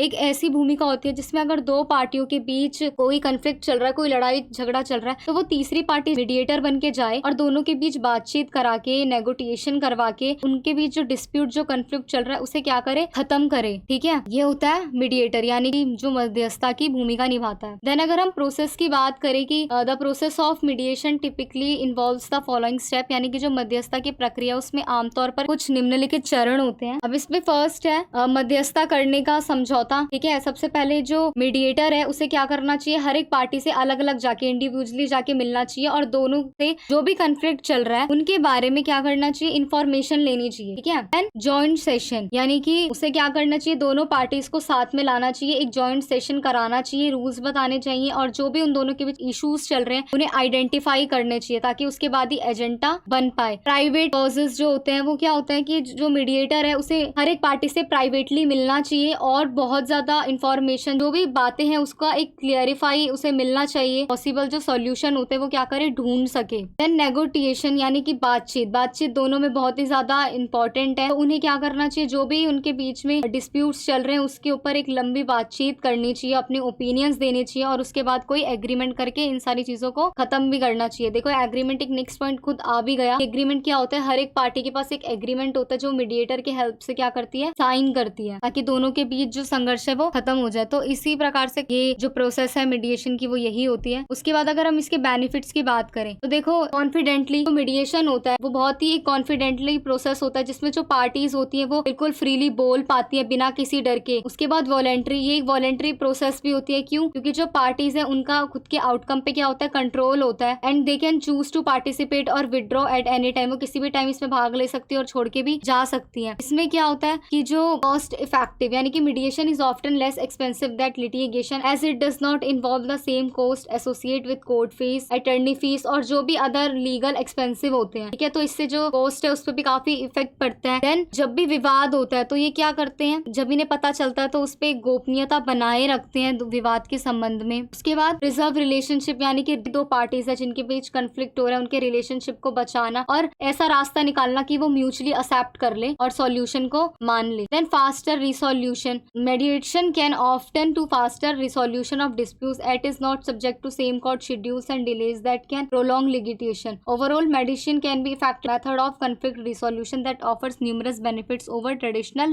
लिटिगेशन। ठीक है, तो इसमें यही बताया गया कि जो मेडिएशन होता है वो बहुत ही एक फास्टर रिजोल्यूशन होता है किसी भी डिस्प्यूट्स के लिए। ठीक है, इसमें कोई सब्जेक्ट नहीं होता, सेम कोर्ट नहीं होते, डेज और शेड्यूल्स तय नहीं होते। नेक्स्ट अगर हम मध्यस्थता के उनकी अगर स्टेजेस की बात करें तो वो है फर्स्ट अर्ली स्टेज यानी कि प्रारंभिक अवस्था। इसमें जो मध्यस्थता है वो संघर्षों को क्या करती है, सिर्फ रोकने का काम करती है। अगर एग्जाम्पल दूं तो if two employees in a company have a disagreement, mediator can intervene early on and help them resolve their differences before it turns into a full blown dispute. यानी कि अगर यदि किसी कंपनी के दो कर्मचारियों में असहमति है तो एक मध्यस्थ जल्दी ही हस्तक्षेप करेगा और इससे पहले कि वो पूरा एक बड़ा विवाद बदल जाए उनके जो मतभेद है, उनकी जो चीजें उनको क्या करेगा, रिसॉल्व करवाने में हेल्प करेगा। देन मध्य चरण यानी कि मिड स्टेज में क्या होता है, mediation can also be helpful in deescalating conflicts that have already started but have not yet reached a critical point. यानी कि उन संघर्षों को कम करने में भी मददगार होते हैं जो पहले से ही शुरू हो गए हैं लेकिन अब तक एक महत्वपूर्ण बिंदु पर नहीं पहुंचे। अगर एग्जाम्पल की बात करें तो देखो उदाहरण के लिए यदि दो देश किसी भी राजनीतिक विवाद में उलझे हुए हैं तो कोई भी एक देश मध्यस्थता का कार्य दोनों के बीच कर सकता है ताकि जो जमीन है वो उन्हें इजीली मिल सके और जो भी कॉन्फ्लिक्ट बढ़ रहे हैं उन्हें रोका जा सके। देन नेक्स्ट इज देर से चरण यानी कि लेट स्टेज। अब इसमें क्या होता है, ये भी बहुत हेल्पफुल होती है किसी भी कॉन्फ्लिक्ट को रिसॉल्व करने के लिए और पहले ही मैं एक क्रिटिकल पॉइंट पे यानी कि एक महत्वपूर्ण बिंदु पर पहुंच चुकी हूँ। अगर मैं आपको एग्जांपल दूं तो अगर दो समुदाय हिंसक संघर्ष में लगे हुए हैं, वो आपस में दो कम्युनिटी कॉन्फ्लिक्ट कर रही है, एक जो मध्यस्थ होगा, एक मीडिएटर होगा, वो दोनों पक्षों के बीच क्या करवाएगा, शांति का समझौता कराएगा, बातचीत पर बल देगा और हिंसा को समाप्त करने के लिए भी कहेगा। Then here are some specific roles that the mediator typically plays in handling a conflict, यानी कि विशिष्ट भूमिकाएं जो एक मध्यस्थ आमतौर पर संघर्ष से निपटने में निभाता है। Creating a safe and confidential space for communication, ठीक है, जो संचार है उसे बहुत ही सुगम बनाना, ताकि जो दोनों पक्षों के बीच बातचीत हो रही है वो उन्हें बहुत ही सुगम, बहुत ही इजीली तरीके से हो जाए, और दोनों पक्षों को अपनी टेंशन जो भी अपनी चिंता है उन्हें व्यक्त करना का, और जो उनके पर्सपेक्टिव है एक दूसरे को लेकर उसे सुनने में क्या मिलेगा, प्रोत्साहित किया जाएगा, उसे एनकरेजमेंट मिलेगी। देन मुद्दों की पहचान करना, उसके बाद जो मध्यस्थ है उसे उन मुद्दों की, उन इश्यूज की पहचान करनी चाहिए जो भी कन्फ्लिक्ट का क्या बन रही है, रीजन बन रही है। देन विकल्प उत्पन्न करना, जो मध्यस्थ है वो संघर्ष को हल करने के लिए क्या करता है, डिफरेंट ऑप्शंस बताता है, और वो कहता है कि मैं इस सबको पक्षों की मदद से करूंगा। जो मध्यस्थ पक्ष है वो रचनात्मक रूप से सोचने और संभावित संसाधनों की एक श्रृंखला पर विचार करते हैं। देन नेक्स्ट इज मूल्यांकन विकल्प, यानी कि जो मध्यस्थ है वो विभिन्न विकल्पों का मूल्यांकन करता है, प्रत्येक के पेशेवर और विपक्षी पर विचार करने के बाद ही वो जो पार्टियां हैं उनकी क्या करता है, मदद करता है। देन सुविधाजनक समझौता, जो मध्यस्थ है वो पार्टियों को एक समझौते तक पहुंचने में मदद करता है और ऐसे सॉल्यूशन निकालता है जो दोनों पक्षों को क्या हो, स्वीकार्य हो। इसमें समझौता भी शामिल हो सकता है। तो यही कुछ पॉइंट्स हैं जो हमें बताते हैं। देन उसके बाद है कंक्लूजन। अगर हम निष्कर्ष की बात करें तो जो मध्यस्थ है वो किसी भी संघर्ष में बहुत ही महत्वपूर्ण भूमिका निभाती है, और ये क्या करती है, संघर्ष से निपटने में बहुत ज्यादा मदद करती है, और एक दूसरे के दृष्टिकोण को समझाने में जो पार्टियां हैं वो एक दूसरे की भूमिका समझ सके, इसमें भी बहुत ही ज्यादा क्या करती है, हेल्प करती है। देन क्वेश्चन नंबर 8 इज संघर्ष समाधान में बहुमार्गीय कूटनीति के महत्व का विश्लेषण कीजिए। इसी के अथवा में है ट्रैक 2 कूटनीति क्या है, विस्तार से चर्चा कीजिए, यानी कि analyse the importance of multi track diplomacy in resolving conflicts, और what is track second diplomacy, discuss in detail. तो अगर हम मल्टी ट्रैक डिप्लोमेसी की बात करें तो it's refers to the process of involving various actors and channels beyond traditional government actors in the resolution of conflict, यानी कि multi track diplomacy जिसने संघर्षों के समाधान में पारंपरिक सरकारी अभिनेताओं से परे विभिन्न जो अभिनेता और जो चैनल होते हैं उनको जो शामिल किया गया है उसकी प्रक्रिया को क्या करती है, संदर्भित करती है। वो इस स्वीकार करता है कि जो संघर्ष होता है, जो कॉन्फ्लिक्ट होता है वो बहुत हार्ड होता है, बहुत कॉम्प्लेक्स होता है, लेकिन इसके समाधान के लिए जो भी अलग अलग दृष्टिकोण होते हैं उनकी जो उनके इनपुट की क्या होती है, आवश्यकता होती है। अब अगर हम इंपॉर्टेंस की बात करें, importance of multi track diplomacy in resolving conflict, तो multi track diplomacy is important in resolving conflict for several reason. तो कुछ रीजन है जो इन्होंने बताए हैं, जैसे कि firstly it acknowledges the importance of involving a wide range of actors who many have different perspective and interest in the resolution of conflict. The diversity is perspective can lead to more creative solution and a broader understanding of the issues in hand. तो जो multi track diplomacy होती है वो क्या करती है, एक्नोलाइज करवा देती है इसकी इंपॉर्टेंस को कि शामिल होने में क्या क्या इंपॉर्टेंस है, क्योंकि इसमें एक वाइड रेंज ऑफ एक्टर्स का एक बहुत ही बड़ा ग्रुप आया हुआ था जिनके दृष्टिकोण और भी जो भी उनकी रुचियां थी वो क्या थी, बिल्कुल ही डिफरेंट थी। Secondly multi track diplomacy can help to build trust and create networks between different groups which can be crucial in building lasting peace. ठीक है, ये ट्रस्ट को क्रिएट करने में, उसे बिल्डअप करने में और जो नेटवर्क्स हुए थे उन्हें क्रिएट करने में बहुत ही महत्वपूर्ण भूमिका निभाती है। Then thirdly multi track diplomacy can be particularly effective in situation where officially diplomatic channels have failed और नॉट अवेलेबल। तो यही है कि जो मल्टी ट्रैक डिप्लोमेसी होती है वो किसी सिचुएशन को काफी इफेक्टिव बना देती है। क्या अगर हम ट्रैक 2 कूटनीति की बात करें तो ट्रैक 2 जो कूटनीति है वो विभिन्न समूह और राष्ट्रों के बीच संवाद और समझ को बढ़ावा देने के लिए करवाई जाती है। ठीक है, यानी कि जो डिप्लोमेसी है वो रेफर होती है informal unofficial non governmental efforts, ठीक है, to promote dialogue and understanding between different group और नेशन। इसे अक्सर क्या कहा जाता है, बैक चैनल डिप्लोमेसी भी कहा जाता है। क्यों? क्योंकि ये because it involves private and discreet communication between individual और group who are not official representative of their respective government. क्योंकि ये प्राइवेट और जो भी डिस्क्रीट कम्युनिकेशन होती है, बातचीत होती है, वो अकेले में या फिर किसी भी ग्रुप में कर रही थी। यानी कि जो ट्रैक 2 होता है वो क्या होता है, विभिन्न जो समूह राष्ट्रों के बीच जो भी संवाद होता है और जो भी समझ होती है उसको बढ़ावा देने के लिए औपचारिक और जो भी गैर सरकारी प्रयास होते हैं उन्हें संदर्भित करते हैं। इसे बैक चैनल डिप्लोमेसी कहा जाता है, क्योंकि इसमें जो भी व्यक्ति और समूह है उनके बीच एक निजी और एक विवेकपूर्ण संचार शामिल होता है। एक बिल्कुल ही प्राइवेट और विवेकपूर्ण बातें होती है। इसमें क्या होता है, जो भी उनके संबंधित सरकारों के आधिकारिक प्रतिनिधि होते हैं वो प्रेजेंट नहीं होते हैं। उसके बाद अगर हम बात करें तो track second diplomacy can involve a wide range of actors such as academic, यानी कि जो ट्रैक 2 कूटनीति है उसमें कई प्रकार के अभिनेता भी शामिल हो सकते हैं, जिसमें शिक्षाविद, व्यापारी, नेता, धार्मिक नेता, किसी भी सरकारी संगठन के नागरिक और नागरिक समाज के कई सारे सदस्य शामिल हो सकते हैं, जो किसकी बात करते हैं, शांति निर्माण की, संघर्ष समाधान की, व्यापार और सांस्कृतिक आदान प्रदान के मुद्दों की बातचीत करते हैं। The goal of track second diplomacy is to build trust and relationship between different groups और नेशन, यानी कि जो ट्रैक 2 है कूटनीति का, उसका लक्ष्य क्या है, विभिन्न समूह और राष्ट्रों के बीच विश्वास और संबंध बनाना और सामान्य मुद्दों पर जो भी समझ और सहयोग है उसे बढ़ावा देना। ट्रैक 2 कूटनीति आधिकारिक राजनयिक प्रयासों के लिए एक मूल्यवान पूरक हो सकती है। ठीक है, track 2 diplomacy can be a valuable complement to official diplomatic efforts. कैसे? क्योंकि जो भी व्यक्ति किसी भी संवाद में अगर संलग्न होते हैं, वो मिलते हैं, जुड़ते हैं, तो वो संबंध बनाने के लिए क्या करते हैं, एक सेफ और एक तटस्थ स्थान प्रदान करते हैं उन्हें। ठीक है,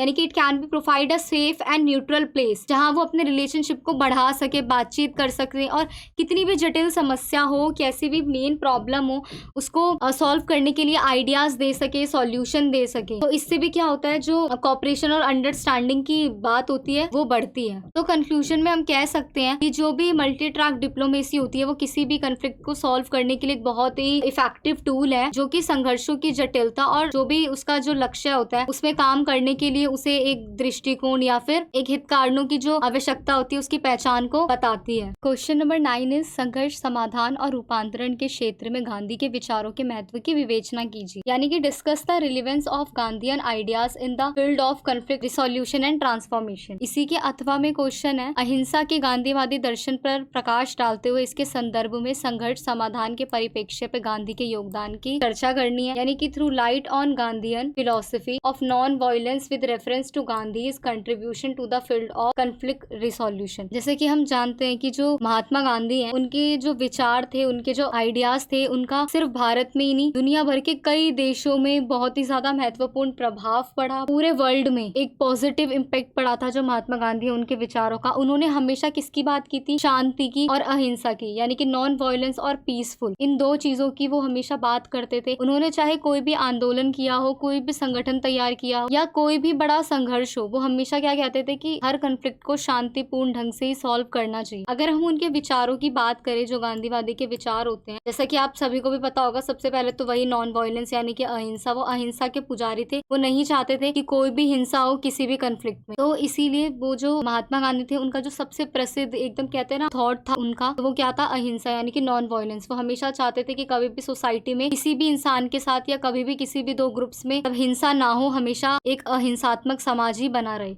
उसके बाद अगर हम बात करें सत्याग्रह की, तो सत्याग्रह भी उन्हीं की एक फिलॉसफी का एक हिस्सा था, जिसमें उन्होंने हमेशा ट्रुथ फोर्स की और सोल फोर्स को रेफर किया था। किसके संदर्भ में, एक नॉन वायलेंट मीन्स के संदर्भ में, और ये किस लिए था, किसी भी सोशल और पॉलिटिकल चेंज के लिए। उसके बाद उनका एक मेन एक थॉट, उनका डायलॉग भी था जिसे हम संवाद कहते हैं। उनका मानना क्या था कि किसी भी संघर्ष को, किसी भी कॉन्फ्लिक्ट को शांतिपूर्ण तरीके से बातचीत के द्वारा भी हम लोग क्या कर सकते हैं, सॉल्व कर सकते हैं। वो कहते थे कि हमें लोगों को सुनना चाहिए, उन्हें समझने की कोशिश करनी चाहिए और फिर समझने के बाद उस समस्या का जो भी समाधान निकले हमें वो सब कुछ करना चाहिए। उसके बाद उन्होंने आत्म प्रतिबिंब की भी बात की थी, ठीक है, क्योंकि वो कहते थे, गांधी जी का क्या मानना था कि जो सच्चा परिवर्तन है वो स्वयं से ही शुरू होता है। अगर आप खुद में कोई चेंज करोगे उसके बाद ही सामने वाला अपने आप में वो चेंज कर। इसीलिए उन्होंने कहा था कि दूसरों को बदलने से पहले ना खुद को बदलने की कोशिश करनी चाहिए। उसके बाद उन्होंने सहानुभूति यानी कि सिंपैथी की भी बात की थी, क्योंकि वो कहते थे कि दूसरों को समझने के लिए, उनके साथ किसी भी तरह का रिलेशनशिप बनाने के लिए सहानुभूति, सिंपैथी बहुत ही ज्यादा आवश्यक होती है। वो कहते थे कि दूसरों की जगह पर खुद को रख के देखो और फिर दुनिया को अपने नजरिए से देखो और तब आपको पता चलेगा कि जो मानवता है वो है क्या। तो इसीलिए वो सहानुभूति को भी बहुत ही ज्यादा प्रेफरेंस देते थे। तो ये कुछ विचार थे गांधी जी के। उसके बाद अगर हम उनकी नॉन वायलेंस मतलब संघर्ष समाधान के क्षेत्र में अगर अहिंसा का गांधीवादी दर्शन करें, यानी कि गांधीयन फिलॉसफी को देखें नॉन वायलेंस कॉन्टेक्स्ट में, तो महात्मा गांधी को व्यापक रूप से 20वीं शताब्दी के महानतम नेताओं में से एक माना जाता है। यानी कि Mahatma Gandhi is widely regarded as one of the greatest leader of 20th century. क्यों माना जाता था उन्हें? उनकी फिलॉसफी की वजह से भी, और जो भी उन्होंने जितने भी कार्य किए थे, जो भी उनका दर्शन था, जो उनकी स्वतंत्रता के लिए जो भी उन्होंने भारत के संघर्ष में भूमिका निभाई थी, उन्होंने हमेशा उसमें अहिंसा को प्रेफरेंस दिया था। वो हमेशा क्या कहते थे, समाधान के क्षेत्र में जो गांधी जी का योगदान है, जो गांधी का कंट्रीब्यूशन है कन्फ्लिक्ट रिसोल्यूशन के फील्ड में, वो बहुत ही ज्यादा सिग्निफिकेंट है, यानी कि महत्वपूर्ण है। देन जो गांधी जी है, one of the Gandhi's most important contribution to conflict resolution was his philosophy of non violence which he called satyagraha. जो उनका अहिंसा का दर्शन था, जिन्हें उन्होंने क्या कहा, सत्याग्रह कहा, यानी कि जो अहिंसा के सिद्धांत पर आधारित था, उसमें उन्होंने क्या किया, अन्याय का दमन करने की बात की और शांति पूर्ण जो समझौते हैं उनको बढ़ावा दिया। वो कहते थे कि समाज में जो हिंसा है, जो लड़ाई झगड़ा, ये सब कुछ नहीं करना चाहिए। उसके बाद Gandhi's method of conflict resolution also emphasise the importance of dialogue and negotiation. जो गांधी जी है, कोई किसी भी संघर्ष के समाधान के तरीकों में संवाद और बातचीत पर ज्यादा जोर देते थे। वो कहते थे कि संघर्षों को ईमानदारी से, खुले संचार के माध्यम से, यानी कि खुली बातचीत के माध्यम से सुलझाया जा सकता है। जो दोनों पक्ष है वो एक दूसरे को सुने और फिर उसके बाद जो भी समाधान निकले, समाधान को माने और तैयार रहे उस संघर्ष को खत्म करने के लिए। Next is Gandhi's approach to conflict resolution, यानी कि संघर्ष के समाधान के लिए जो गांधी का दृष्टिकोण था, उसमें उन्होंने व्यक्तिगत परिवर्तन पर भी जोर दिया, यानी कि उन्होंने पर्सनल ट्रांसफॉर्मेशन की बात की थी। उनका क्या बिलीव था, he believe that individual must cultivate inner peace and develop self discipline in order to effectively engage in non violent resistance and promote social change. उनके अनुसार जो अहिंसक प्रतिरोध थे, वो क्या करते थे, सामाजिक परिवर्तन को बढ़ावा देने के लिए व्यक्तियों को आंतरिक शक्ति पैदा करनी चाहिए और आत्म अनुशासन विकसित करना चाहिए। वो कहते थे अहिंसा को समाज में बनाए रखने के लिए किसी भी देश के अंदर एक शांति बनी रहनी चाहिए और आत्म अनुशासन यानी कि जो सेल्फ डिसिप्लिन है वो हमेशा ही प्रमोट रहना चाहिए, बिल्कुल डेवलप्ड रहना चाहिए। तो यही गांधी जी के कुछ योगदान थे जो उन्होंने करे थे संघर्ष में, कन्फ्लिक्ट रिसोल्यूशन के संदर्भ में।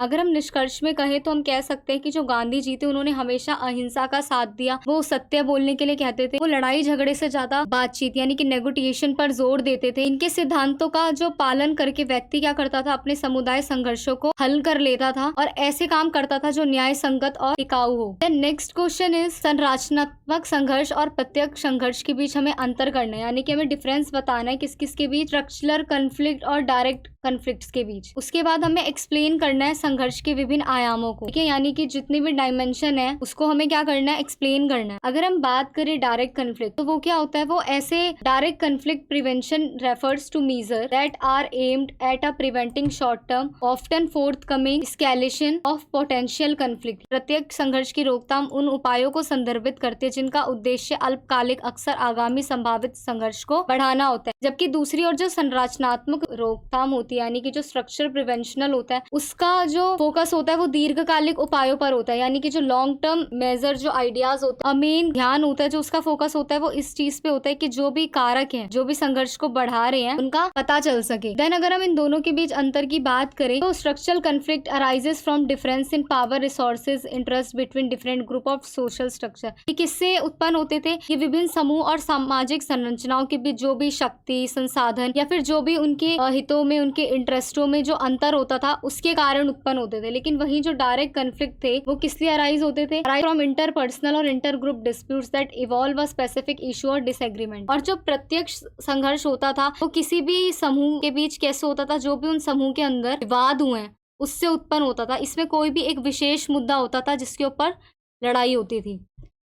Then this conflict can be deeply rooted in social, economic और political system and can persist over time। यानी कि इन संघर्षों की जड़ें सामाजिक, आर्थिक और राजनीतिक अवस्थाओं में गहरी होती थी और ये समय के साथ बनी रहती थी। वहीं indirect conflict, these conflicts are often visible and explicit and can evolve physical, verbal and emotional aggression। जो प्रत्यक्ष संघर्ष होते थे उसमें जो ये संघर्ष होते थे वो दृष्टिमान होते थे, वो स्पष्ट होते थे। इसमें शारीरिक, मौखिक और भावनात्मक भी शामिल होती थी। ठीक है, अगर हम एग्जाम्पल दे स्ट्रक्चरल कन्फ्लिक्ट का, यानी कि अगर हम संरचनात्मक संघर्ष के उदाहरण की बात करें तो उसमें डिस्क्रिमिनेशन यानी कि भेदभाव, सोशल इनइक्वालिटी यानी कि सामाजिक असमानता और पॉलिटिकल ऑपरेशन यानी कि राजनीतिक उत्पीड़न शामिल होता है। वहीं दूसरी ओर अगर हम डायरेक्ट कन्फ्लिक्ट की बात करें तो उसमें आर्ग्यूमेंट्स बिटवीन फ्रेंड्स यानी कि दोस्तों के बीच में विवाद, डिस्प्यूट्स बिटवीन को-वर्कर्स यानी कि सहकर्मियों के बीच विवाद, उसके बाद बैटल्स बिटवीन वैरिंग नेशन यानी कि देशों के बीच में जो लड़ाई होती है वो इसके अंदर शामिल थी। अगर अब हम इसके डायमेंशंस की बात करें, ठीक है, अगर हम कन्फ्लिक्ट के डायमेंशन की बात करें तो सबसे पहले होता है संबंध आयाम यानी कि रिलेशनशिप डायमेंशन। रिलेशनशिप डायमेंशन में क्या होता है,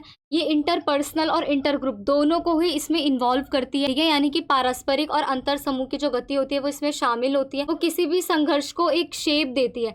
ठीक है, लाइक ट्रस्ट, कम्युनिकेशन और पावर डायनेमिक्स, यानी कि वो किसी भी संघर्ष को आकार देती है जिसमें विश्वास, संचार और शक्ति की गति शामिल होती है। Then relationship conflicts are often rooted in personal differences, misunderstanding और पास्ट एक्सपीरियंस। अब इसमें संबंध आयाम में कैसे कॉन्फ्लिक्ट्स होते हैं, कोई भी व्यक्तिगत अगर मतभेद हुआ है, कोई गलत फहमी हुई है या फिर पास्ट से रिलेटेड कोई बात है, तो इस चक्कर में जो ये संघर्ष होता है इन्हें हल करना थोड़ा सा मुश्किल भी होता है। अगर उसके बाद हम सामग्री आयाम की बात करें यानी कि कंटेंट डायमेंशन की बात करें तो इसमें क्या होता है कि किसी भी विशेष मुद्दे पे या फिर कोई भी एक ऐसा टॉपिक होता है जिसकी वजह से कन्फ्लिक्ट होता है, जैसे कि रिसोर्सेज को लेकर हो सकता है, वो गोल्स वैल्यूज को लेकर हो सकता है, किसी भी लक्ष्य को लेकर, किसी भी मूल्य को लेकर। अगर हम कंपेयर करें इन्हें रिलेशनशिप कन्फ्लिक्ट से, तो जो ये कंटेंट डायमेंशन होते हैं, जो ये सामग्री आयाम होते हैं, इनको हल करना ज्यादा ईजी होता है। मतलब ये सामग्री आयाम में जो संघर्ष होते हैं वो ईजी तरीके से सॉल्व हो जाते हैं। इसमें बातचीत के द्वारा भी इन्हें सॉल्व किया जा सकता है। देन है प्रक्रिया आयाम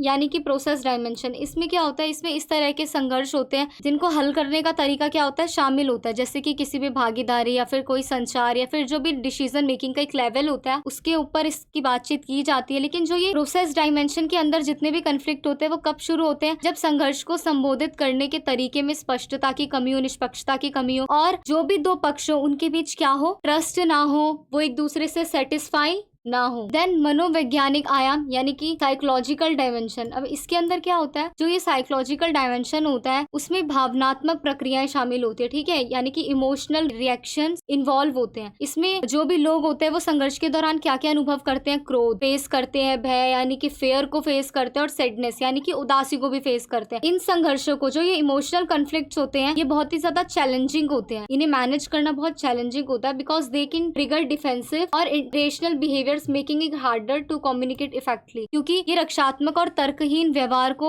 ग्रहण कर सकते हैं और फिर जो संवाद करना यानी कि जो बातचीत का तरीका होता है वो क्या होता है, इसमें कठिन हो जाता है। देन नेक्स्ट इज सांस्कृतिक आयाम यानी कि कल्चरल डायमेंशन। अब कल्चरल डायमेंशन क्या होते हैं, इसके अंदर कोई भी संस्कृति से रिलेटेड जो भी नॉर्म्स होते हैं, जो विश्वास होते हैं यानी कि जो बिलीव्स होते हैं, जो वैल्यूज होती है यानी कि जो मूल्य होते हैं, वो इसमें शामिल होते हैं। ठीक है, और ये फिर लोगों के संघर्ष को और वो जिस तरीके से इस पे रिएक्ट करते हैं इन कॉन्फ्लिक्ट्स पे, इसको एक न्यू शेप देते हैं। और जो ये सांस्कृतिक संघर्ष है ये कब उत्पन्न होता है, जब किसी भी संचार शैली में कोई भी विश्वास या संघर्ष समाधान के प्रति जो भी कम्युनिकेशन का स्टाइल हो उसके बीच क्या हो, डिफरेंसेस हो। अगर किसी भी दृष्टिकोण में अंतर है उसके बाद ही ये संघर्ष शुरू होता है। अब अगर हम बात करें स्ट्रक्चरल कॉन्फ्लिक्ट के एग्जाम्पल की, अगर हम संरचनात्मक संघर्ष के उदाहरण की बात करें तो इसमें सबसे पहले क्या आता है, क्लास कॉन्फ्लिक्ट यानी कि वर्ग संघर्ष। वर्ग संघर्ष क्या होता है, ये अमीर गरीब के बीच हो सकता है। अब किस किस चीज को वजह से हो सकता है, आय को लेके, इनकम को लेके, धन को लेकर और पावर को लेकर, यानी कि इनकम, वेल्थ और पावर को लेकर ये डिस्प्यूट हो सकता है। किसके बीच, मालिक और श्रमिक के बीच भी हो सकता है। ठीक है, सर्वेंट और ऑनर के बीच भी हो सकता है या फिर अमीर और गरीब के बीच भी हो सकता है। उसके बाद लैंगिक संघर्ष, जैसे कि जेंडर कॉन्फ्लिक्ट नाम से ही पता चल रहा है जेंडर के बीच में होता है,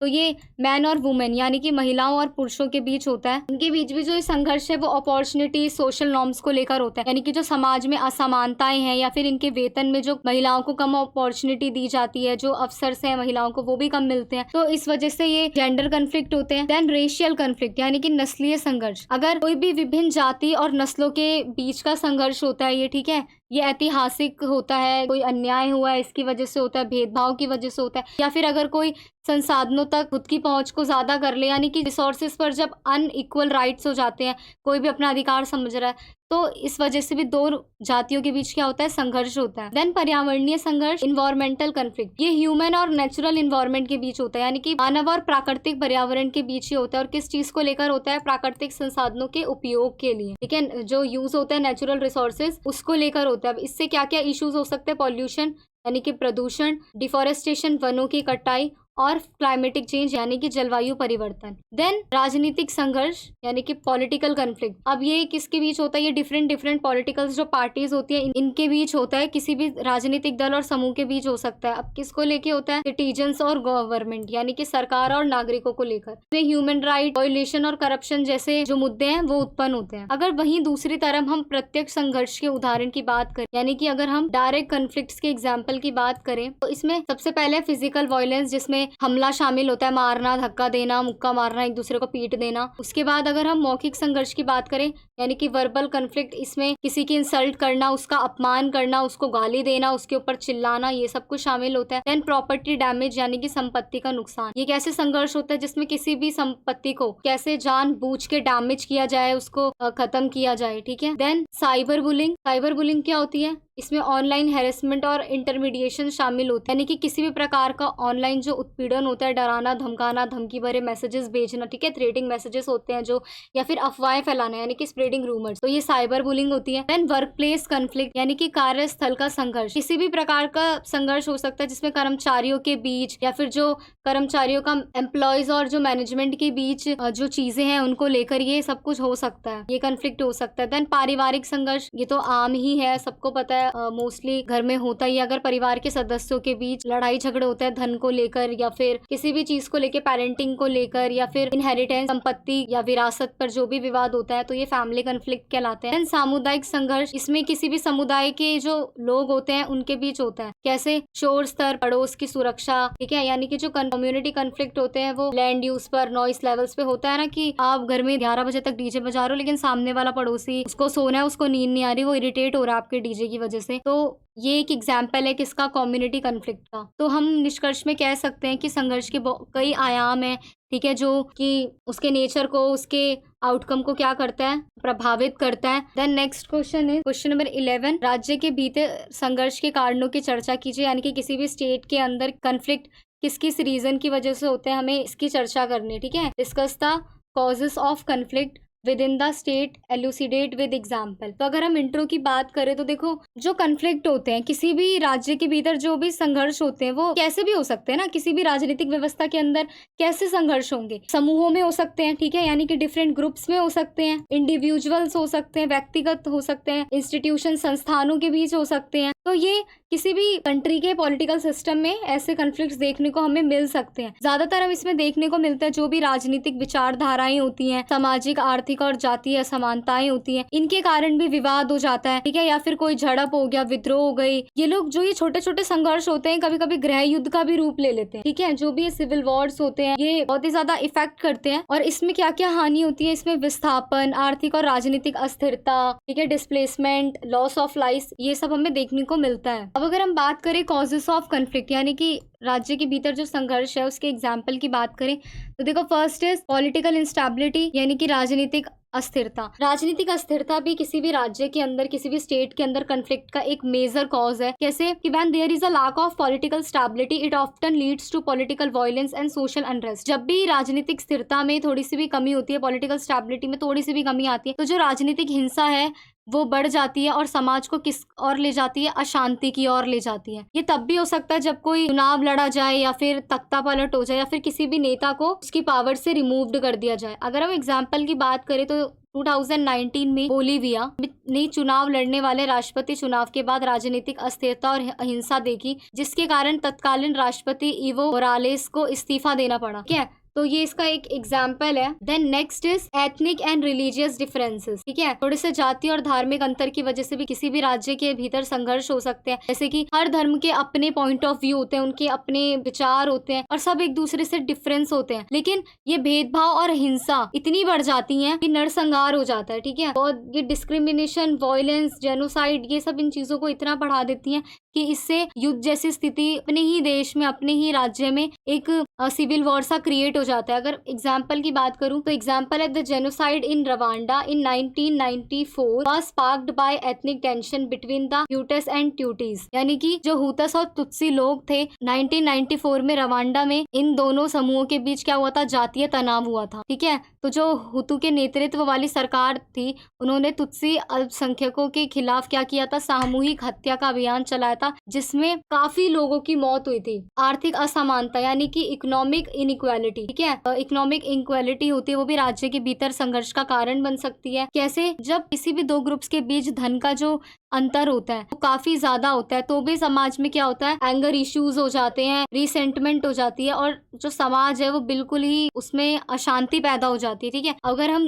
एग्जाम्पल की बात करें तो 2011 में बढ़ती आर्थिक असमानता में शीर्ष 1% अमेरिकियों की कथित शक्ति की प्रतिक्रिया के रूप में संयुक्त राज्य अमेरिका ने ऑक्यूपाई वॉल स्ट्रीट आंदोलन को उभारा था। ठीक है, मूवमेंट चला था, कब चला था, जब इकोनॉमिक इनइक्वालिटी हुई थी, कहाँ पे, अमेरिका में। देन संसाधन संघर्ष, देखो संसाधनों पर यानी कि रिसोर्स कॉन्फ्लिक्ट्स पर भी संघर्ष हो जाते हैं। कोई समूह प्राकृतिक संसाधनों का ज्यादा इस्तेमाल कर रहा है, कोई कम, जिसकी संख्या ज्यादा है वो क्या कर रहा है कि उस पर अपना नियंत्रण दिखा रहा है, यहीं से प्रतिस्पर्धा की भावना होती है, इससे क्या होता है, हिंसा होती है। एग्जाम्पल, नाइजीरिया के नाइजर डेल्टा क्षेत्र में संघर्ष को तेल संसाधनों पर प्रतिस्पर्धा को बढ़ावा मिला है। ठीक है, इसमें क्या क्या हुआ, तेल संपदा को नियंत्रित करना, ठीक है, उनके प्रतिष्ठानों में हमला करना, जो भी ऑयल रिसोर्सेज थे वहां पर, ऑयल जो इंस्टॉलेशन थी वहां पे अटैक करना, किडनैपिंग करना, और एक्सटॉर्शन जो करना था, यानी कि जो जबरन वसूली होती है, वो सब कुछ इसमें शामिल थी। अब संसाधनों पर संघर्षी कॉन्फ्लिक्ट ओवर रिसोर्सेज में ही कुछ फैक्टर्स हैं, जैसे कि आर्थिक कारक, इकोनॉमिक फैक्टर्स। कभी कभी क्या होता है, जो ग्लोबलाइजेशन होता है वो सोसाइटी में क्या करता है, expansion in demand and supply, यानी कि मांग और आपूर्ति में काफी एक विस्तार पैदा कर देता है। जैसा कि वी ऑल नो दैट ना कि resources are in limited extent, so this problem leads to conflict. जैसे कि हम सभी को पता है कि जो संसाधन है वो हमारे पास सीमित सीमा में है, तो फिर यही समस्या क्या करती है, कॉन्फ्लिक्ट को बढ़ावा देती है, संघर्ष करवा देती है। जैसे कि इंडस्ट्रियलाइजेशन बढ़ रहा है, तो उसी के साथ साथ ग्लोबलाइजेशन की भी हमें उतनी ही नीड है, और उसके अकॉर्डिंग क्या है, जो रिसोर्स फॉर्मेशन है की भी लगातार वृद्धि हो रही है, कंटिन्यूसली इंक्रीज हो रहा है फॉर्मेशन ऑफ रिसोर्सेज। तो इसमें क्या होता है, हम अगर किसी उद्योग को भी, किसी इंडस्ट्री को भी शुरू करें तो भी हमें कच्चे माल की, एनर्जी की नीड होगी। तो इसीलिए, और वैश्वीकरण के बाद तो फिर उद्योग आईडी की जो खपत है, जो सामग्री उत्पादन की जो इनकी खपत होती है वो लगातार बढ़ रही है। तो और फिर प्रत्येक देश ये चाहता है कि रिसोर्सेज पर सिर्फ उन्हीं का नियंत्रण रहे, तो ये भी देशों के बीच क्या बनता है, एक संघर्ष का कारण बनता है। उसके बाद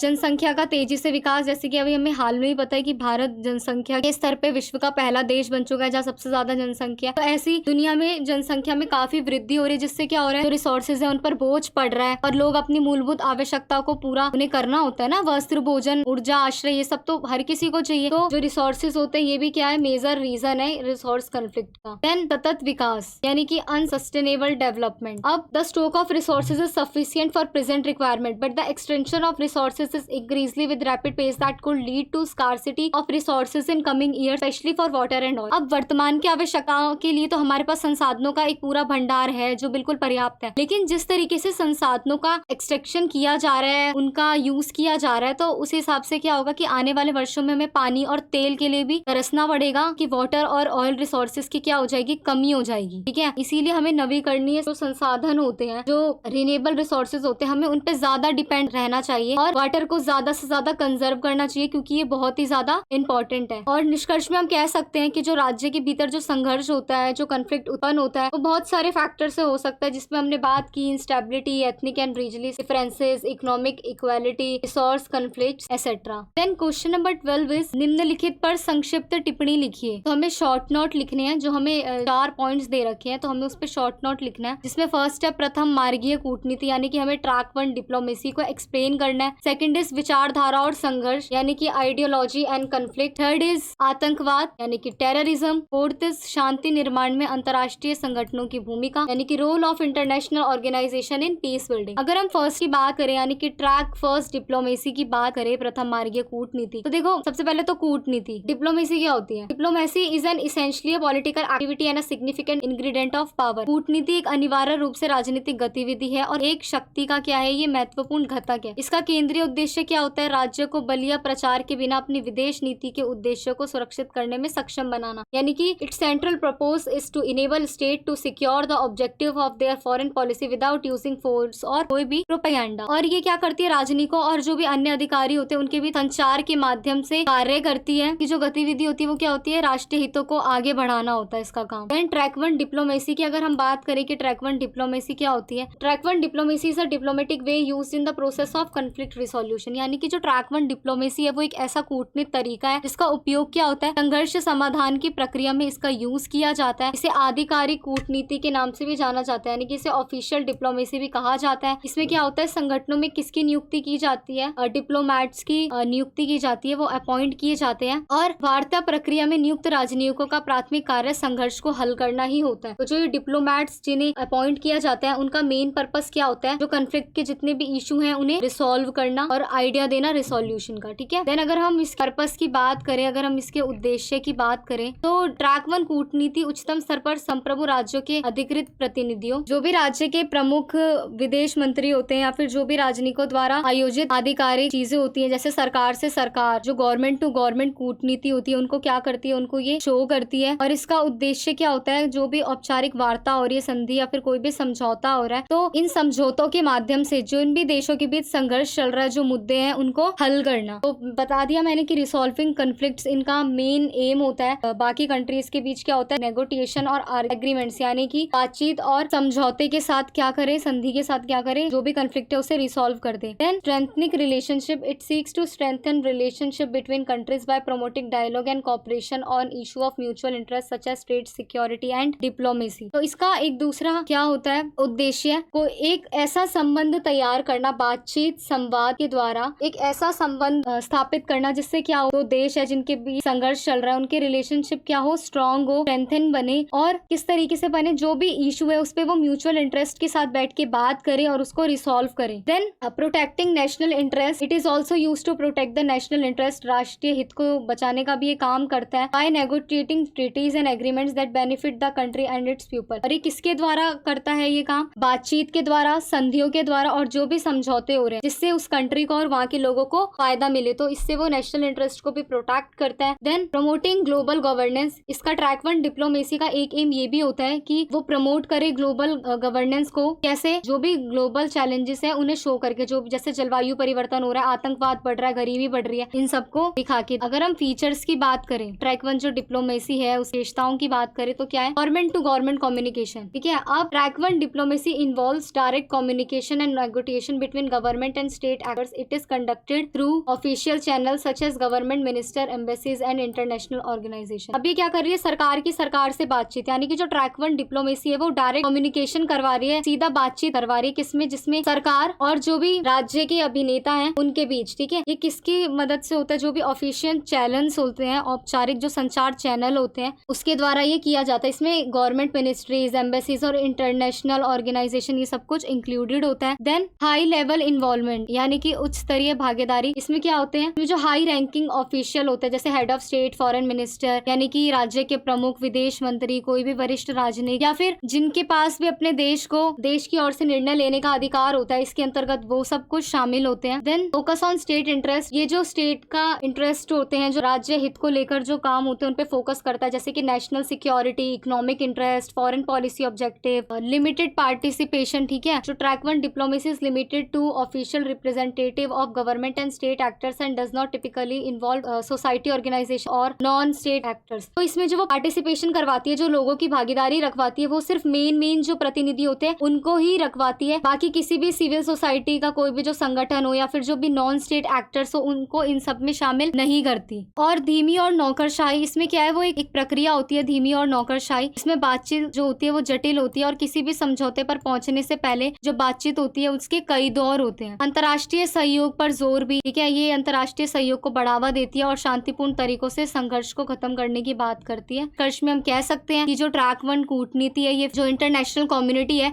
उसमें पीस को, स्टेबिलिटी को, कोऑपरेशन को बढ़ाने की बात करती है, उसका इसमें महत्वपूर्ण भूमिका होती है। ठीक है, ये देश की चिंताओं को कैसे खत्म करना चाहती है, समझौतों से, बातचीत से, और भी उन्हीं के लक्ष्यों के लिए काम करने के लिए जो एक ये स्टेज प्रोवाइड करवाते हैं, उसी के संदर्भ में ये हमेशा चाहते हैं कि देश को सिर्फ अपने उद्देश्य प्राप्त करने में सफलता नहीं होनी चाहिए, बल्कि वो ऐसा हो कि जो भी संघर्ष हो रहे हैं, जो भी राष्ट्र के बीच जितने भी कॉन्फ्लिक्ट्स हो रहे हैं, वो इजीली उन्हें हल कर सके। नेक्स्ट था हमारा विचारधारा और संघर्ष, यानी कि आइडियोलॉजी और कॉन्फ्लिक्ट। तो जैसे कि विचारधाराएं क्या होती है, हर इंसान की, हर एक कंट्री की अपनी अपनी विचारधाराएं होती हैं। ठीक है, जैसे कि फांसीवाद हो गया, नाजीवाद हो गया, मार्क्सवाद हो गया, सबकी जो राजनीतिक पॉलिटिकल रिव्यूज थे, जो उनकी पॉलिटिकल आइडियोलॉजीज थी वो अलग अलग थी। कोई फासिज्म था, कोई नाजिज्म था, कोई मार्क्सिज्म था। तो समाज की एक शासन की जो विचारधाराएं होती हैं, जो आइडियोलॉजीज होती है, वो अलग होती है। अगर हम वही कन्फ्लिक्ट की बात करें तो मैंने आपको पहले भी बताया था कि संघर्ष क्या होता है। जब भी दो या दो से अधिक व्यक्तियों के बीच, किसी समूह के बीच, किसी ग्रुप के बीच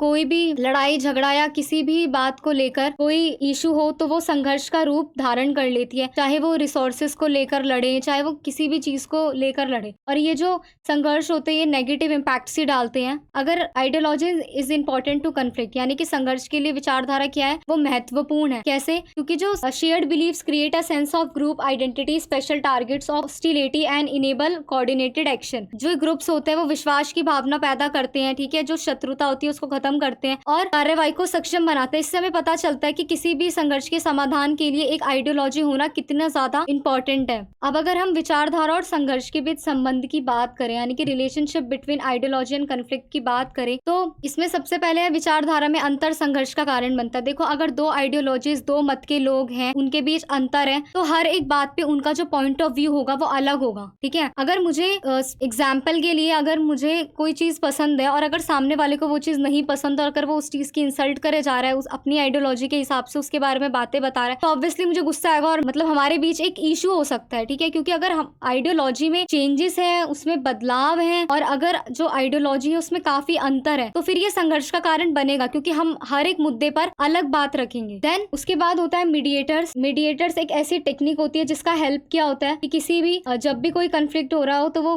कोई भी टेक्निक यूज करके, उसको सुन के, समझ के, उसके इश्यूज को पता लगा के, उसके व्यू पॉइंट्स को जान के क्या करे, उसकी हेल्प करे उस इशू को रिसॉल्व करने में। उसके बाद संघर्ष को वैध बनाने के लिए विचारधारा का उपयोग किया जाता है। तो अगर संघर्ष को बिल्कुल वैध बनाना है तो उसके लिए भी विचारधारा का प्रयोग किया जाता है। जैसे कि उदाहरण के लिए किसी भी विशेष राजनीतिक या धार्मिक विचारधारा के बचाव के नाम पर जो भी युद्ध लड़े जाते हैं, विशेष समूह के हितों रक्षा के लिए क्या होते हैं, उचित होते हैं, आवश्यक होते हैं। उसके बाद विचारधारा शक्ति का एक स्रोत हो सकती है। जब भी हम इसका उपयोग करते हैं किसी भी विशेष लक्ष्य के लिए या रीजन के लिए, इसका यूज क्यों किया जाता है? लोगों को इकट्ठा करने के लिए, उन्हें संगठित करने के लिए। तो इस हिसाब से ये भी एक विचारधारा पर ही निर्भर करती है। देन उसके बाद विचारधारा संघर्ष समाधान को आकार भी दे सकती है, ठीक है। जो भी विचारधाराएं होती है वो संघर्ष को हल करने के तरीके को आकार दे सकती है। वो पहचान, संस्कृति और धर्म के संबंधित ज्यादातर मुद्दे धर्म, संस्कृति और पहचान से संबंधित होते हैं, तो वो बिल्कुल ही संघर्ष को हल करने का एक तरीका बता देगी। तो निष्कर्ष में हम कह सकते हैं कि मानव इतिहास में वैचारिक संघर्षों ने बिल्कुल ही महत्वपूर्ण भूमिका निभाई है। और यह आवश्यक है कि जो संघर्ष होते हैं वो सिर्फ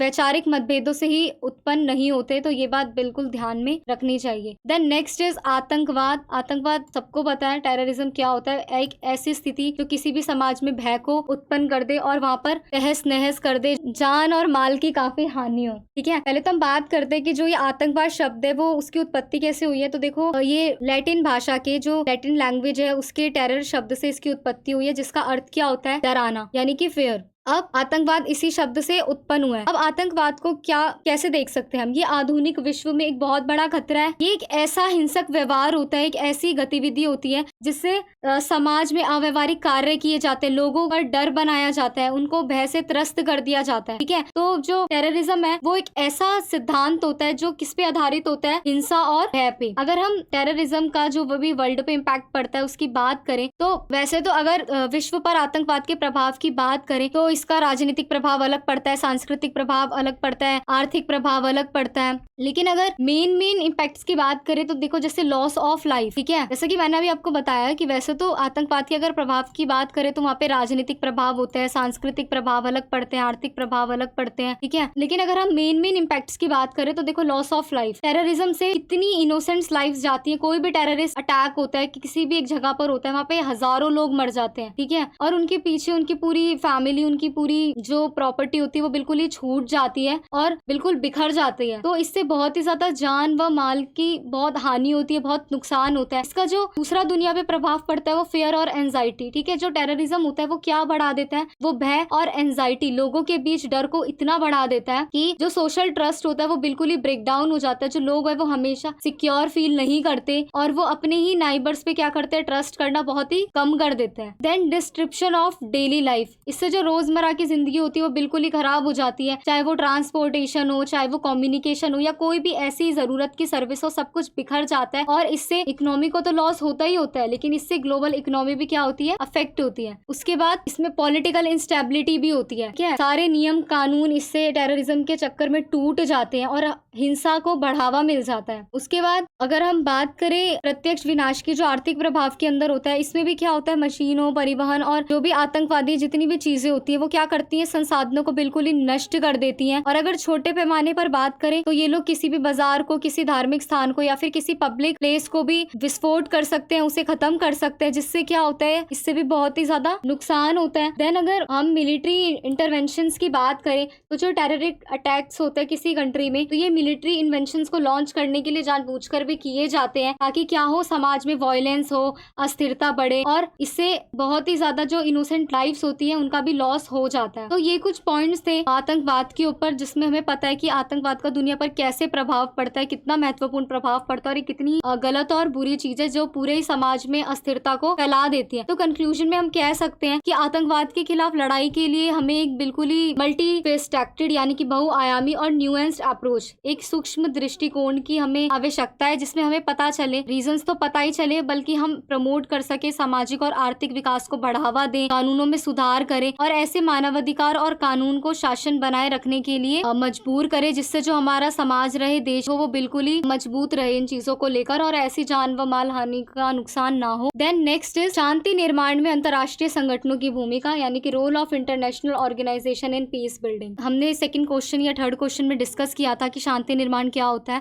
पीस बिल्डिंग एक ऐसी चीज होती है जो कोई भी किसी भी प्रकार का संघर्ष हो उसमें हिंसा की जगह बातचीत को बढ़ावा देती है। वो कहती है कि बिल्कुल ही शांति तरीके से बातचीत करके जो दो विरोधी दल है उनके बीच क्या हो जाए, सुलह हो जाए। और वहीं अगर हम इंटरनेशनल ऑर्गेनाइजेशन की बात करें तो अंतर्राष्ट्रीय संगठन भी, इसमें भी ऐसी संस्थाएं हैं जो क्या करती है, राज्य हैं और जो भी दो गुट है जिनके बीच लड़ाई झगड़ा चल रहा है वो अंतर्राष्ट्रीय समझौते द्वारा उनको बंद करवा सकती है। वो आर्थिक विकास से लेकर शांति बना सकती है, समाज में सुरक्षा प्रदान करवा सकती है। उसके बाद अगर हम इंटरनेशनल ऑर्गेनाइजेशन का रोल की बात करें पीस बिल्डिंग में, अगर शांति निर्माण में अंतर्राष्ट्रीय संगठनों की भूमिका की बात करें तो संघर्ष की रोकथाम यानी कि कन्फ्लिक्ट प्रिवेंशन, जो इंटरनेशनल ऑर्गेनाइजेशन होते हैं, जो अंतर्राष्ट्रीय संगठन होते हैं, उनको क्या करती है, पहचानती है और उसके बाद मीडिएटर की हेल्प से या फिर मध्यस्थता की भावना से उन संघर्षों को उत्पन्न होने से पहले ही रोक देती है। उसके बाद कन्फ्लिक्ट रिसोल्यूशन यानी कि संघर्ष समाधान, जब भी संघर्ष होते हैं तो वो बातचीत और शांतिपूर्ण समाधान ढूंढती है और फिर इन्हीं माध्यमों से क्या करती है, उन इश्यूज को हल करवाने में हेल्प करती है। देन पोस्ट कन्फ्लिक्ट रिकंस्ट्रक्शन यानी कि संघर्ष के बाद पुनर्निर्माण। अगर जब भी दो देशों के बीच, दो समुदायों के बीच संघर्ष हो जाता है तो उसके बाद ये लोग पुनर्निर्माण में, रिकंस्ट्रक्शन में क्या करते हैं, हेल्प करते हैं। वो मानवीय सहायता भी प्रदान करते हैं, ठीक है, ह्यूमैनिटेरियन एड प्रोवाइड करवाते हैं, वो इकोनॉमिक डेवलपमेंट को सपोर्ट करते हैं और इंस्टीट्यूशन को इस्टेब्लिश करवाने में भी हेल्प करते हैं। और ऐसी संस्थाओं को तो बिल्कुल स्थापित करते हैं जो शांति और स्टेबिलिटी को यानी कि स्थिरता को क्या करे, बढ़ावा दे। देन पीस कीपिंग यानी कि शांति की स्थापना करना। अंतर्राष्ट्रीय जो संगठन होते हैं वो शांति और सुरक्षा को बनाए रखने के लिए और हिंसा को रोकने के लिए शांति मिशन भी तैनात करते हैं। देन क्षमता निर्माण यानी कि कैपेसिटी बिल्डिंग, जो इंटरनेशनल ऑर्गेनाइजेशन होते हैं they work to build the capacity of local institution and civil society to promote peace and stability by providing training, technical assistance and other forms of support. यानी कि वो अंतर्राष्ट्रीय संगठन होते हैं वो प्रशिक्षण, तकनीकी सहायता और अन्य प्रकार की सहायता प्रदान करते हैं ताकि शांति और स्थिरता को क्या मिले, बढ़ावा मिल सके और एक सफल नागरिक समाज की क्या हो सके, स्थापना हो सके जहाँ सिर्फ शांति हो। अब शांति निर्माण हेतु काम करने वाले अगर अंतर्राष्ट्रीय संगठन की बात करें तो इसमें सबसे पहले आएगा यूनाइटेड नेशन यानी कि यूएन, जिसकी स्थापना कब हुई थी, 1945 में हुई थी और इसकी स्थापना हुई थी विभिन्न देशों के बीच, विश्व में जितने भी देश हैं उन सभी के बीच शांति, सुरक्षा और सहयोग को बढ़ावा देने के लिए, यानी कि to promote peace, security and cooperation among countries. इसकी कई स्पेशल एजेंसीज हैं जो काफी कार्यक्रम करती हैं, फंड है जो शांति निर्माण और संघर्ष समाधान के मुद्दों पर काम करती है, जैसे कि डीपीपीए यानी कि राजनीतिक और शांति निर्माण मामलों का विभाग, फिर संयुक्त राष्ट्रीय शांति स्थापना अभियान और संयुक्त राष्ट्र विकास कार्यक्रम यानी कि यूएनडीपी। तो ये कुछ डिपार्टमेंट्स हैं इसके, जैसे कि department of political and peace building affairs, UN peace keeping operation और UN development programme. Then next is international criminal court ICC यानी कि अंतर्राष्ट्रीय आपराधिक न्यायालय। ये भी एक स्थायी अदालत होती है, एक परमानेंट कोर्ट होता है जो 2002 में स्टैब्लिश किया गया था। किसके खिलाफ? युद्ध अपराध होते हैं, जो मानवता के खिलाफ अपराध होते हैं, यानी कि जो क्राइम अगेंस्ट ह्यूमैनिटी होती है और जो भी जेनोसाइड होता है, ठीक है, उन सब के खिलाफ मुकदमा चलाने के लिए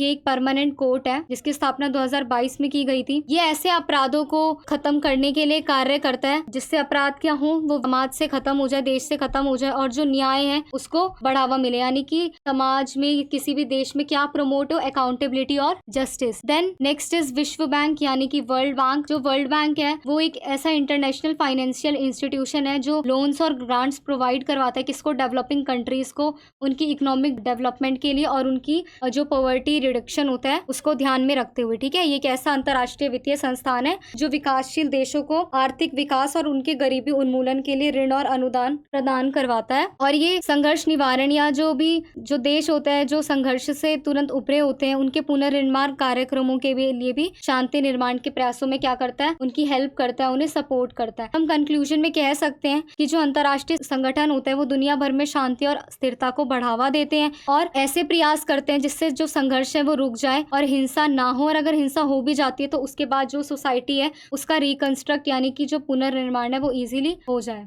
आज के लिए इस वीडियो में इतना ही। इस वीडियो के अंदर मैंने एग्जाम से रिलेटेड जितने भी क्वेश्चंस हैं उनको बहुत इजी लैंग्वेज में बहुत अच्छे से एक्सप्लेन किया है। आई होप आपको सभी आंसर समझ आए होंगे और आपको ये वीडियो पसंद आई होगी। अगर आप लोगों को कोई भी डाउट है तो आप लोग मुझसे कमेंट सेक्शन में पूछ सकते हैं और इन नोट्स का लिंक आपको वीडियो के डिस्क्रिप्शन बॉक्स में मिल जाएगा। अगर आप हमारे चैनल पे नए हैं तो चैनल को सब्सक्राइब कर लीजिए और इस वीडियो को ज्यादा से ज्यादा शेयर कीजिए ताकि सभी बच्चे इस वीडियो को देखकर इजीली अपने एग्जाम को कर सके और मार्क्स को गेन कर सके। थैंक यू, मिलते हैं नेक्स्ट वीडियो में।